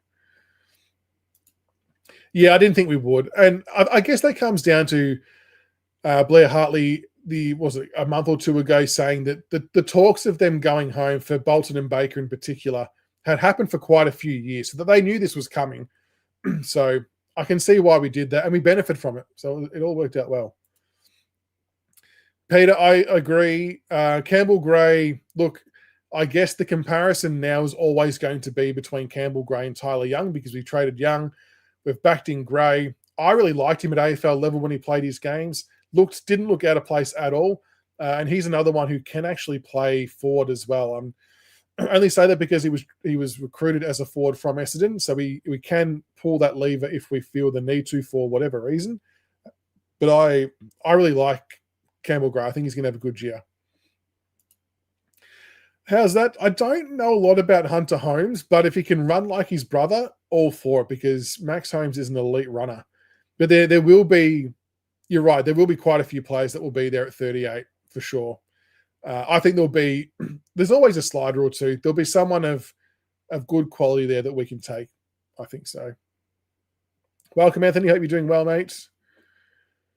Agree, Nature. I think if we are to fix our midfield issues, and I think we all universally know what those issues are just in terms of pace, until we get some other pure midfielders in, we need to be rolling Morris through there. We need to be rolling Seth Campbell, Taj Houghton, Sam Lawler, probably those guys mainly. We need to be rolling them through there with Kane McAuliffe, Jack Ross. The CBAs for Taranto and Hopper need to come down a fraction, and Prestia, and the other guys need to go up. We need to look at starting one at half forward, one in the midfield, one on the bench. There's a whole raft of things. My only concern is I don't know whether we will see it from the start of the year. I think we will go with what we know works. But I do think that by the halfway or end of the year, there needs to be a substantial shift in how that's playing out just to get the experience into these other guys. And we just need to have that speed in there for our own purpose, to break away from contests, but also to defend opposition running away from the centre bounces or centre throw-ups. So we've got to – it's something we definitely – I think as supporters, that's going to be almost the number one thing we're all keeping an eye on next year, as well as the forward line, I suppose, as well. I think he did. If you're talking about Rechko, Lord Rog, I mean, for the ones in the highlights he did, but the highlights are highlights for a reason. He kicked 13 goals from memory. So, yeah, he seemed to go okay. Yeah, a few people have mentioned Max Noble. Yeah, I personally don't know too much about him. Is he as tall as what Trent was? Has he taken on the tall genes, has he? Yeah, so I think the end of that period is is it the 31st of October? I think that happens. So the club were keen to get Rechko in earlier. So that's why they did that pick 99. Yeah, a few people, Glenn, have wanting to see Bolter on the wing for years, haven't they? I think that is probably done and dusted now. Maybe we still see him swing forward at times. I don't know. It sounds like Uze wants to settle him in defence, though, which I can completely respect and get. Grock, you're all in for Rechko playing round one. I think he will too. I will not be shocked in the slightest if he plays round one. It'll be a really good story. Yeah, and I think we really got the confidence from those VFL games. That stretch of VFL midfield games that he had was really good for him. And you could sort of see it translating at AFL level, playing up the ground around stoppages. And I thought he was looking really good there. So I think he can do it. I don't know if I'm in the minority or not, but I'm backing him in. I'm backing everyone in, to be fair, but I think it's good to be optimistic about all your players.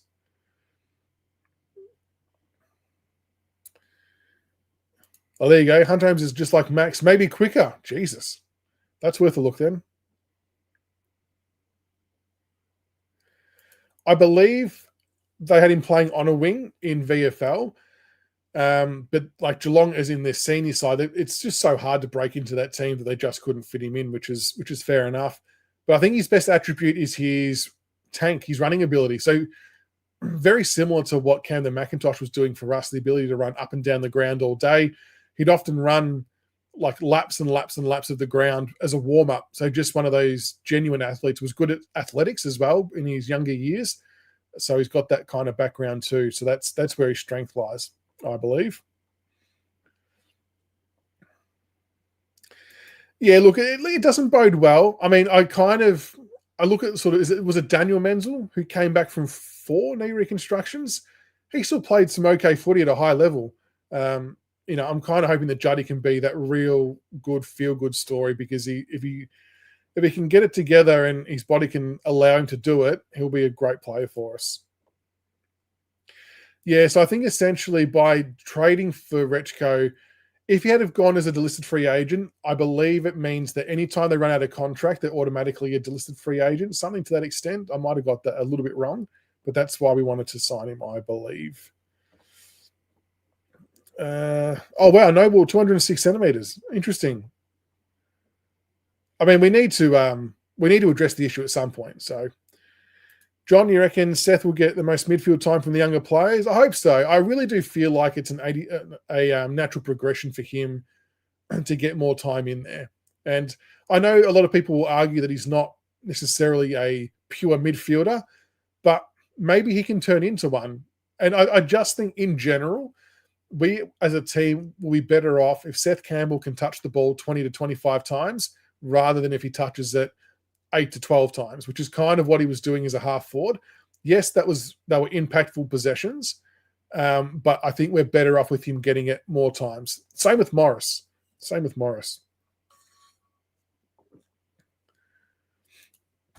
Possibly. I have heard the club have really liked Lockie Doverston. I think a lot of clubs will have liked Doverston, to be fair, but it's a good point. I think splitting the pick, though, we will only do if we get a future first as well, which I don't think a lot of clubs will be willing to offer, unless they're desperate, and they might, which we will happily take.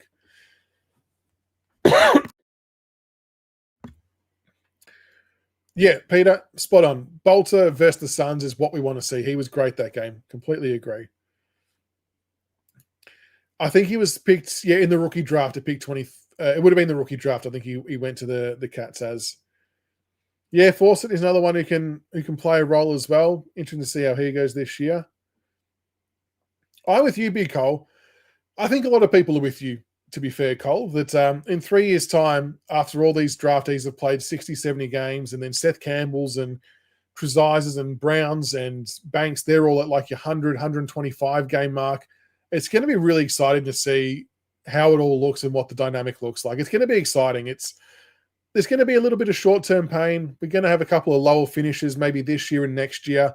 But as long as we still see improvement, I think there's a world where we can still play better next year, even though we may not win as many games potentially because other teams improve as well. But as long as we increase our percentage, if we increase our ball movement and our forward line functionality, our midfield spread, if we tick all of those boxes and keep building on the game plan, I think it starts to become really exciting by the time you get to sort of 2028, 29 and 30. It'll be really good. Shane, Sarah Hoskins mark, do yourself a favor, folks. I've tweeted it out. I think I tweeted it. I put it on some social, might have been Instagram and Facebook. If you haven't seen Sarah Hoskins' mark from yesterday, go check it out. It's one of the greatest marks you'll see. Honestly, going back with the flight of the ball like that, eyes on it the whole time and got crunched by her own teammate. It was fantastic. It was a sensational mark from her and a great win as well. So against, I think we went above them on the ladder now. So we had a bit of to be blunt, a shit start to the season. But nice to see us get a couple of wins on the board, which was good. But that Sarah Hoskins mark was elite. Very, very good. Yeah, so Camden would run 15K a match, and Rechko was doing the same at VFL. He would run a couple of K before the game and then do another 15 in the game. So, yeah, that's going to be interesting. I would say Grill's probably got greater speed. So Rechko will run all day from a aerobic capacity. Grill might be able to do that too. Rechko, bigger body already. Grill can provide a bit more run off halfback, and I think he's got a bit more pace, like actual pace to burn to weave in and out of traffic, which Rechko doesn't have, but he will aerobically just get running. Or this is not a bad shout, Dutchy. Bruce takes Seth into AA stratosphere as a small forward. I still think he's got a bit to offer up the ground. I don't mind him playing forward, but I think we need to have him up and around stoppages to exit stoppages with a bit of pace. That's a good shout, though. Bruce is going to do wonders for us, as will Duray. McKelty, what happens with him? It's a good question, Josh. I don't know. Like, if we just think about it logically, in the forward line, we've got Tom Lynch, Jonty Fall, Harry Armstrong. If you were to guess right now, those three will be the starting forwards, would be our best guess. Then you got Liam Fawcett fighting for a spot. Tom Sims will be back from his injury at some point fighting for a spot. McKelty fighting for a similar spot. He can part-time ruck as well, I guess. Maybe the fifth spot on the bench is something McKelty could be used for at times. I don't know. I really love McKelty and what he's done. I'm actually really spewing that we never had a real chance to see him work with Tom Lynch as a duo, because he was taking over from Lynch when he was out, and they just never really got to build that synergy. I thought they could have had a good partnership, but I don't know. Where does everyone else see McKelty? That's a really good question, Josh. Big Saucy. Yeah, I actually made a post on this before somewhere about Riley Onley. I think it's a really good shout. I think he's 195 centimeters, somewhat in the Smiley build, I guess. I don't know if he's quicker than Smiley, but Riley Onley was touted top 15 last year. I'm not sure why he's fallen so far off the radar. I think a little bit of it is to do with maybe that his skills don't hurt as much as other midfielders, but he's still a big brute of a workhorse. And I think if he's there at our pick 38, I reckon he'll be one to seriously look at. I'd be shocked if he got there, but if he is, I would think we should have a look. It's a good call. I know, we need another death row chart, don't we? I don't think we're going to get one, though. I'm not sure anyone's going to be silly enough to do that trade again. Seth Morris and Taj will give us genuine league speed in the middle. 100%, it gives us a different look. And I think that's all we want and need. It keeps things fresh. It keeps the opposition guessing. Gives us a chance to win some clearances. And, I think it's important to differentiate. Taranto, Hopper, and Prestia will win clearances. And probably maybe even a larger percentage of clearances than these younger guys. But the quality of the clearance, because they as in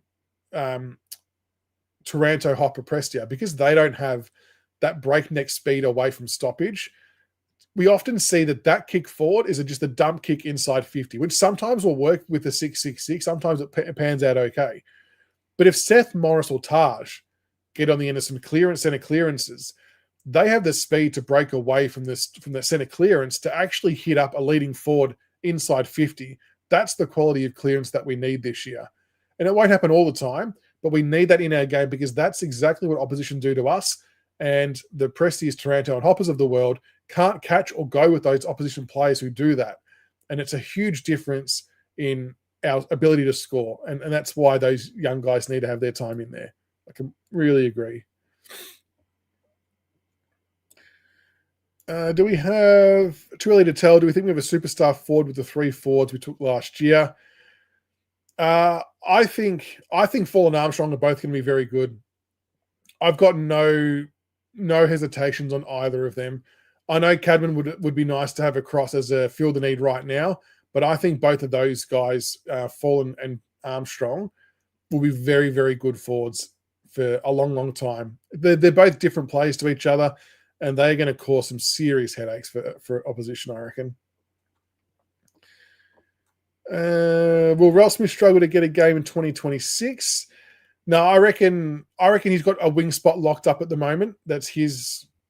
It's his to own and to make and turn it into his own full time.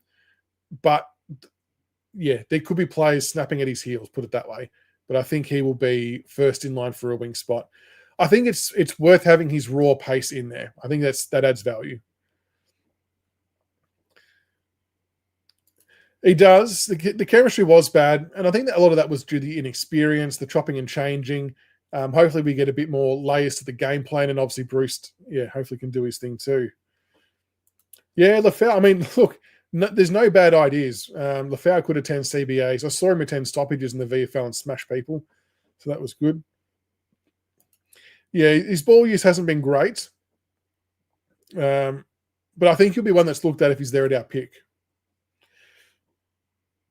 I think we would still target Grill, yep, because we've got Rechko. I think he's still in the mix. So from what I've heard is that Grill, Roby, Cumming, Xavier Taylor, and was there one other?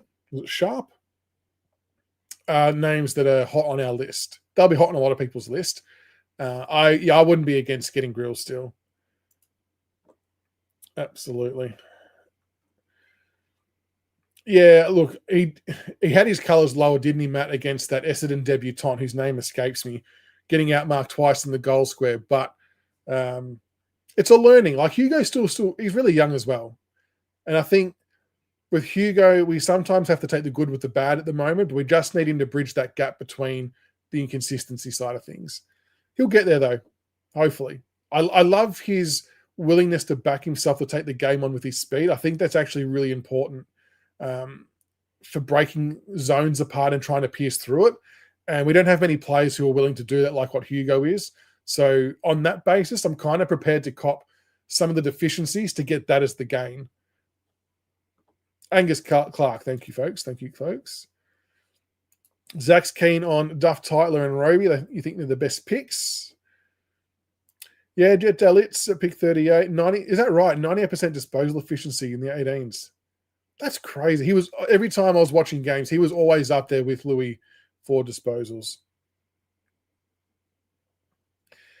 You got to remember though, Paul, by the time that pick happens, it's going to be like pick 6, 7, or 8. I probably agreed with that call early days, but after the combine, I really do think that his blend of speed and endurance is quite unique and very appealing. And I think it's going to hold him up the order. And his stint at the VFL too, he was very good as well. Thomas, good question. I don't know whether VFL will play next year. I don't know whether the agreement with Frankston was long-term or not. I'll try and find out. It's a good question. Oh no, I've tried to fix my hair and I've fucked it. For that part, I think the club were trying to get Waverley because the AFL now own it. I'm not sure if that's progressed, if that's been knocked on the head, or if it's been accepted, or what's happening. But I think we were trying to get to Waverley. Grock will bid on Annabelle and Patterson. We would just need someone to bid on Newland as well, just to really absorb the points up for the Suns. You love Grill, don't want a Tambling 2.0. No, I don't think so. I don't think so. Like our recruiting team, I'm not suggesting you're saying this, by the way, but just in general, our recruiting team has come such a long way since then. I mean, back then in the Tambling and Oakley Nichols days, we weren't even watching players sometimes. We were just going off word of mouth. We've come a long way since then. So if the club think the Grill's the right player to take at that pick, I would absolutely back them in and back their judgment in. It will be interesting, Colin. Yeah, who the Eagles pick.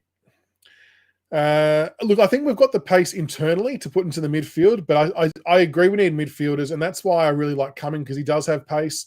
He can play half forward, can kick goals. Roby can play forward, can kick goals, can play midfield.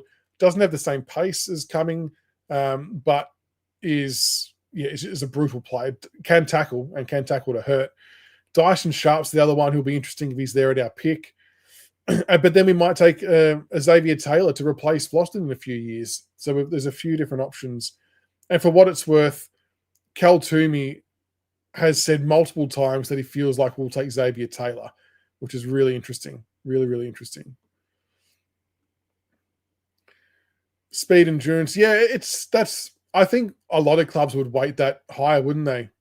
The speed and endurance. Sharp will play round one. I agree. It's like he was one of the best performed in the underrated. Well, he was the best performed at the champs, unquestionably. you're going to get like 150 to 200 game player. I just think he's going to be that clear cut. But yeah, I guess clubs are always looking for something more. Yeah, Grill puts it over the footy. He has a dip. Don't worry about that. Here's a crack.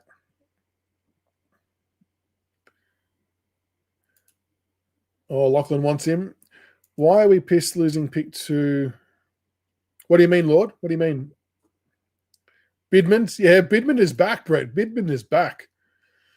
And Zach, to your point, and this is why I'm kind of getting a bit more excited about the draft, is I think for a long time people said it was a weak draft. I think the word weak has now been replaced with even. And I'm not sure how many people are new listening for tonight, but there's a video coming out tomorrow on our channel looking at PM Banger's mock draft from the Big Footy Draft Board. Very long time servant there doing draft stuff. But he actually broke the draft down into tiers, tier 1, 2, 3, and 4. When you look at it that way, you'll see how even tier 3 is. So tier 2 is kind of where we're looking at for our pick 3. And then tier 4 will be what we're looking at for everything else. And it's quite an even spread. So I think we're going to get some good players either way, which will be good. Look, West Coast were always going to get that pick 2. It is what it is.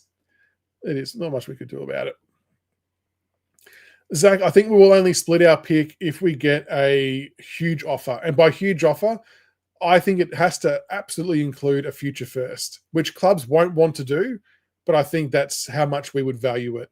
And as Blair Hartley has said multiple times, clubs are going to have to pay overs. So we obviously reamed North Melbourne last year, and if someone wants to trade this year, we're going to ream them as well. That's just how it's going to work. Just how it's going to work. Yeah, exactly right, Grok. Yeah, and that's why, like our hand last year, it almost means we can factor in needs a bit more than best available. We can kind of find a happy medium there, I reckon.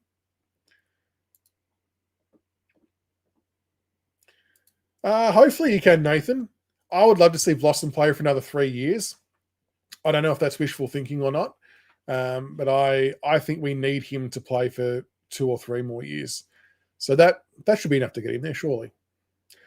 All right, we're gonna jump into the quiz now. I want to make sure we get the quiz done because I have paid for the updated version of Kahoot, so I want to make sure we use it. Now, 50 people will be able to join the quiz tonight, not the usual 10 that we had all the other nights. So make sure you can play along in chat as well. It's a picture-based quiz, so you'll be able to put your guesses in chat, and it won't affect the outcome too much. So I'm going to bring up the quiz now. It's a Kahoot quiz. 50 players can join. There's the pin. There's the QR code. Get amongst it. First 50 in. So I think it's 12 questions. They're all picture-based. You've got to guess who the player is. Pretty straightforward stuff. Just a bit of fun. I'm going to make a bit more of an effort to try and use Kahoots a bit more throughout the year. It might be on the Monday night show or do other quiz shows throughout the week. I think it's just a good way to have a bit of fun and engage.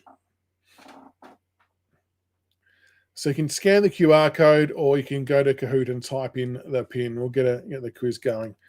No list management team has its eyes on the kids they want with plan. Yeah, no, we've got some great people in there, Peter, in the recruiting department. We run a very, very good ship, which is good. Bath Roby, nice username. Yeah, Lord Rock, it's interesting to see what we do with the Sims and CDT possible pairing. Maybe there could be a bit of love to try and get have them both, like in the new Ruck rules as well, and how that plays a part.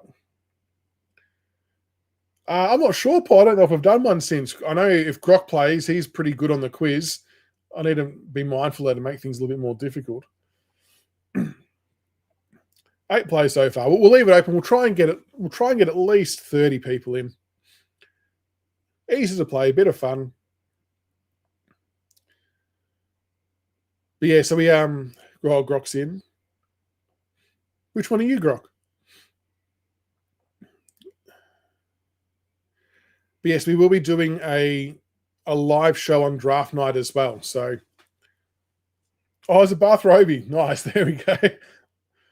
So you knew I'd pick up on that. Oh, we've got a grilled Roby. I like it. I like it. Gavin, I really hope we do see Juddy Clark. I mean, if we do, it's probably going to be at VFL level. I'd love to see him get an AFL game next year. I just don't know about the timings. Being a third reconstruction, how it will work, but we'll have to wait and see. Like I said before, I still think he's got a bit to offer at AFL level. I know it might seem a little bit crazy, but no, I hope everyone's been enjoying the draft content. I hope that people aren't getting sick of it too much. I guess because it's so even, there's so many options that for me, it's just really interesting to see where it's going to land. Or Zach, you've gone Griller's Butters 2.0. I like it. Flying Puffin, Jonty Rhodes. 19 people in. We'll leave it open for a few more minutes. If you want to play, just a quick 12-question quiz, all Richmond related. Guess the player, a bit of fun. Grill has to be pick 4. We might have to make the quiz. Scrolling the wrong screen. Weekly thing. Any more takers for the quiz? We've got 200 in chat. Let's try and get another 10 or so. Roby, I love everyone going the draft names. Roby Taylor. Make sure as well, while we're waiting to start the quiz, if you haven't hit subscribe to the channel already, hit subscribe, hit like on the video, on the live.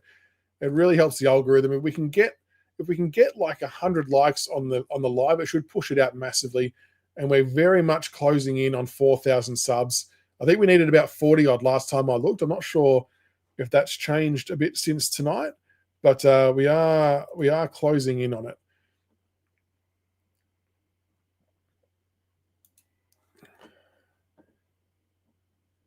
A little tipsy from dinner, Grog. What did you have for drink? What were we having a little cheeky dabble? Mitch, welcome. While the quiz is loading up with people jumping on. So the announcements there was 2 announcements. The first one was more of a teaser announcement, which is that for 2026, the Tigercast does have a sponsor jumping on board to sponsor the Monday night show, a segment of the Monday night show. We're just waiting to finalize everything there. So we'll announce that in due course when we can, which is awesome. And the best thing is the sponsor is actually a really well-known, reputable company. And the services they provide, I think, will benefit a lot of people of our audience. It's a free service as well, and it's going to be very applicable to a lot of people. And we're super excited. We're super stoked they even approached us. They're both mad Richmond supporters. They've been watching the show since 2017. So it's going to be awesome to have any one of you guys or girls who want to get in contact with them about what they do when I announce what that is. I think it'll be a good fit for a lot of people. And then the major announcement was that after the draft, a few days after the draft, I'll be heading into the club to chat to Ry Geishan about all things draft. So I'd have a one-on-one chat with him about how we landed on certain players, and just to pretty much take any questions you guys and girls have about the draft, maybe some behind-the-scenes stuff, like how do the rankings work or whatever. I'm kind of wanting to get as many answers as possible, and this is our time to ask all those questions. So that was the second part of it, which was awesome. Unlimited wings, Grok. Very good. All right, we'll start the quiz in 2 minutes, folks. We've got 23 joining. If anyone's still loading, let us know and I'll hold off. Sam Lawler's in the house. Sam, welcome. Dusty, Disco Roach, Grilled Roby, Schmitty, Big Sav, Bretto, Top Dog. Loving it. What other questions we got? Ricky, I mean, I've heard that they really are keen on Roby, so they could. It would have to be, that would be super enticing, wouldn't it? 7 and 8. I just can't help but feel like we want something for next year, but that would be a very good offer. I don't know. Would you do the deal? Would you do it? I appreciate it, Mitch. Thank you, mate. Appreciate it. Yeah, and then that's the presser was kind of the catalyst, I guess, of being able to do a bit more things with the club. There's a few more things in the works as well. One relating to match sim, one relating to some interviews with the coach again, but I'll talk about those a bit more when they're locked and loaded. But I'm very honoured and privileged to be able to have that relationship with the club, and it's super exciting. And then to have someone reach out about a sponsor is wild, and I really appreciate that. And like I said at the start, there's full transparency. Yeah, it means that we'll do We're going to be doing a bit of a live read for them for each episode in that segment, but that's just how those things work. And I think it's a great endorsement of the show that they feel they want to connect and do something with us, which is really cool. All right, we've got 22. Let's get the show on the road. Is there anyone else still waiting to get in? 23? Let me know in chat. Is anyone still loading, or am I good to go? We turn 8 into a future first. $29 for unlimited wings, but 60 minutes. Yeah, okay. Smash those wings. All right, let's get started. We've got 24. Drop their odds.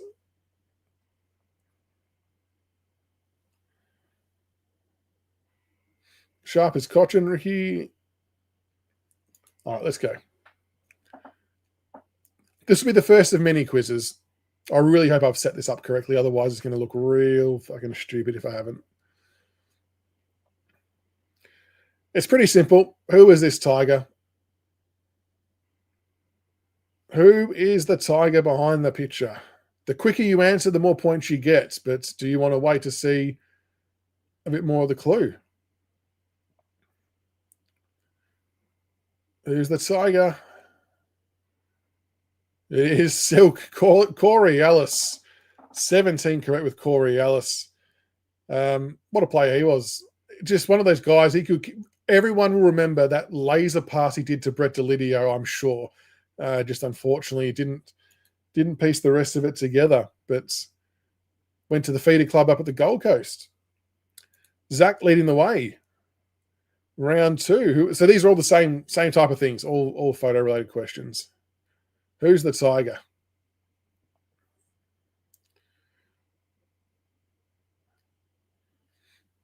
I like how it didn't reveal the face too quickly. Was anyone prepared to take the punt?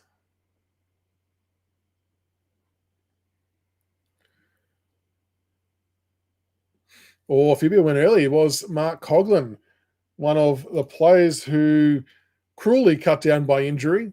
Could have been anything. Very sadly, he didn't get to make more of his career. He's been a guest on the show before. He was great to talk to. Should try and get him back on. Third one, who is this tiger?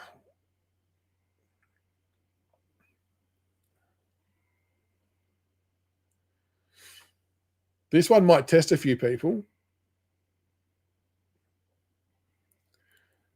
And if... Oh, no, 12 got it right. Andy Collins, who we traded to Carlton for Sean Grigg, I believe he was part of the trade for. So that one... Was it for Sean Grigg? I'm sure it was. So that worked out okay for us. Bath Roby, sitting at the top. Is that you, Grot? 1940. Allegedly, Andy Collins can rack a few towels. There you go. Who is this tiger? Very famous moment. Surely everyone gets this one correct, unless someone was just guessing real quick, real early. That is, of course, Jacob Townsend fighting a good fight in the 2017 grand final. Iconic moments. Small things like that. There were small moments like that that really helped get things going our way. Number 5, who is this tiger? How's the guns? Look at the pipes.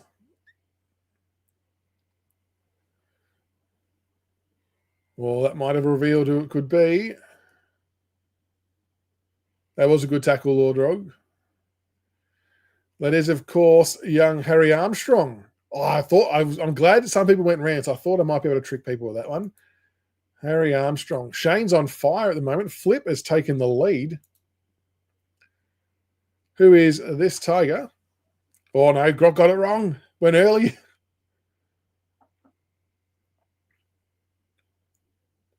The guns had a... Yeah, I think he had a bit of a nice 10 on the arms there, did Harry Armstrong, to give the rants vibes. Well, we all try to work out who that one is now. Greg Tivendale, famous left footer for the Tigers. Played out local footy out near my way, actually. He was a good player, Tiver. Flip still holding the lead on 4,003. Tight contest. People are going to start feeling the pinch here and trying to guess a bit earlier. Who is this player? Or Tiger player. Tiger player. The panic will be setting in. Do I click early? Do I wait and see the reveal? What do you do? That is, of course, Jacob Hopper. I think that was a photo from this year, I reckon. Oh, Shane's jumped up to the top. Look how tight that is at the top there. 6 participants have got an answer streak of 4. Very good. Question number 8.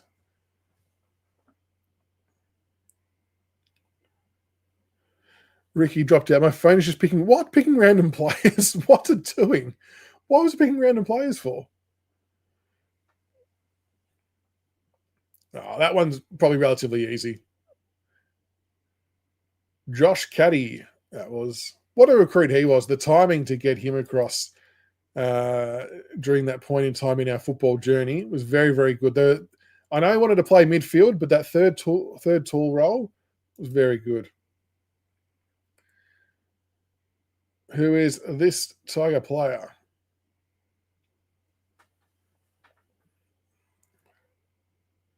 Oh, your screen's cracked. Yeah, that makes it a bit difficult, I reckon, Ricky. Only a couple of questions left. Pressure is on those fighting it out at the top. Timmy Taranto. Oh, I thought people... I deliberately named players who all have tattoos just to try and throw people off. Timmy Taranto. Shane's still at the top. Zach, Bretto, Dusty, Y and B. It is a tight race. Question 10. Who is this Tiger? I reckon some might pull the trigger real early on this one. He did, Tandrew, he did play that forward role well. He was such a tough matchup. Such a tough matchup. Oh, Lachlan, good call. Should have gone the push-up for one of those answers. Good shout. Relton Roberts. What a player. What a player. I don't know what else can be said about Relton Roberts, to be honest. Shane on fire at the moment. Highest answer streak of 10. Jesus. Here we go. Question 11. Barunga Bullet. Who is this Tiger?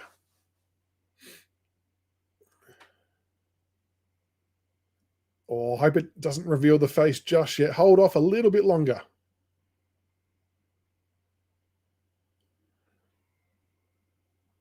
Oh, it gives it away. It is, of course, Shane Edwards. Oh, Fumantine Polo. Nice. A very young Shane Edwards. I reckon it was at that point of his career that he was ahead of everybody else in terms of footy smarts. And then by the time everyone else caught up, everything sort of worked out okay for us. Okay, as we enter the last round, Shane has a narrow lead over Zach. Bretto closing in as well. Anything can happen. If you get it quick enough, it could catapult you up to the top. For the last question, 12 of 12. Who is this Tiger? I wonder if people try and go by the sponsors as well as to the error. Well, that should be enough of a giveaway now, I reckon. Wouldn't have minded if it covered the face for a bit longer. Troy Simmons was the correct answer for that one. The big ruckman, Troy Simmons. So the podium. Third on 7,106, Bretto. Well done, Bretto. Second on 7,204, Zach, which means our winner on 8,164 is Shane. Congratulations, Shane. Well done. Very good win. There we go. It's a nice little quiz to finish with. Oh, hopefully everyone enjoyed that. Was that all? Did that all run okay? Is there interest in doing more of those types of things? I figure the picture ones are easy to do because it's easier just to upload, and then it does the little disappearing shit. Just a bit of fun, get everyone involved. So we can have up to 50 players. So we'll do that a bit more, I reckon. We'll incorporate it into the Monday night shows. If anyone knows someone who maybe wants to offer up vouchers for prizes for their own business, feel free. Anyone wants to do any prizes. Need to be a push up on the pod. I have tried to reach out or try to find Jake King, and even Castagna could be one to do as well. I thought about. I haven't told my wife this because I never followed through with it, but I did contemplate reaching out to Castagna to do an interview with him while getting a tattoo from him. I don't know if I would get that over the line, but yeah, I'll keep considering that. But well done to Shane for winning the quiz. Oh, a lot of love for the quiz. Very good. That was great. Oh, you choked in the last one, Brett. How much did the panic set in when you got to keep smashing an early guess to try and get in? That's it. And I'm thinking, like, with the off season as well, maybe it's a Monday night, just general catch up, talking shit like we're doing in a quiz. Because I think it's still good to stay engaged and stay connected with everybody. There's going to be draft stuff that pops up. There's going to be news on Dow and Sonzi. Preseason's going to start. So there'll be things to talk about. But if we add in different quizzes every now and then, it might just be a good way to have a bit of fun. And look, you know what? It's the 20th of October. We're in the middle of nothingness with football. And we've had over 200 people live watching the entire time. So the appetite's definitely there, I guess, by everyone tuning in, which I love and appreciate. So, yeah, maybe we'll just keep rocking and rolling with it. And if anyone wants to jump on as guests, get maybe Grock can jump on. He can be a quiz master. We'll work something out. Tattoos and sponsors made me guess early. Yeah, I tried to find pictures that had some unique features that might make people jump the gun early. But yeah, we'll have to find a few more photos for next week. Well, there was an Instagram page that put together an edit of Jason Castagna and his footballing career. And Jason actually messaged them saying, thanks so much, that really appreciate it. So he still loves it as an engaged with the Tiger Army, I guess, which was really cool. Let's do a Channel 31 show and get the old Sale of the Century set. I like it, Carl. I like it. Yeah, the Armstrong one, he did have very Rance-like arms there, didn't he? There you go, Shane, putting 2 and 2 together with a sponsor. And that was probably my issue when writing the other answers. I'm trying to think of other players in the same type of team or time frame to make it tricky. So that actually ends up being hard. No, my absolute pleasure, Peter. Thank you for tuning in. The footy club are all in, like in sort of doing things with us, which is awesome. So again, can't thank the club enough, and can't thank all of you enough for all of your love and support. Because without this community, it doesn't happen. It doesn't happen. Sounds good. Sounds good. Jones Racing. Meet up at the Royal Antiques Roadshow segment coming up. Well, we'll get CB on. He's an antique. What have I got? I do have I've got just random shit around here that I could show you guys, but I don't know if it's of interest. I've got like a little Richo statue, a footy boot signed by Ben Cousins, a heap of different footballs. I don't know, heaps of other stuff. The ASIC boot. Jesus, Brett's gone with the ASIC boot. Wow.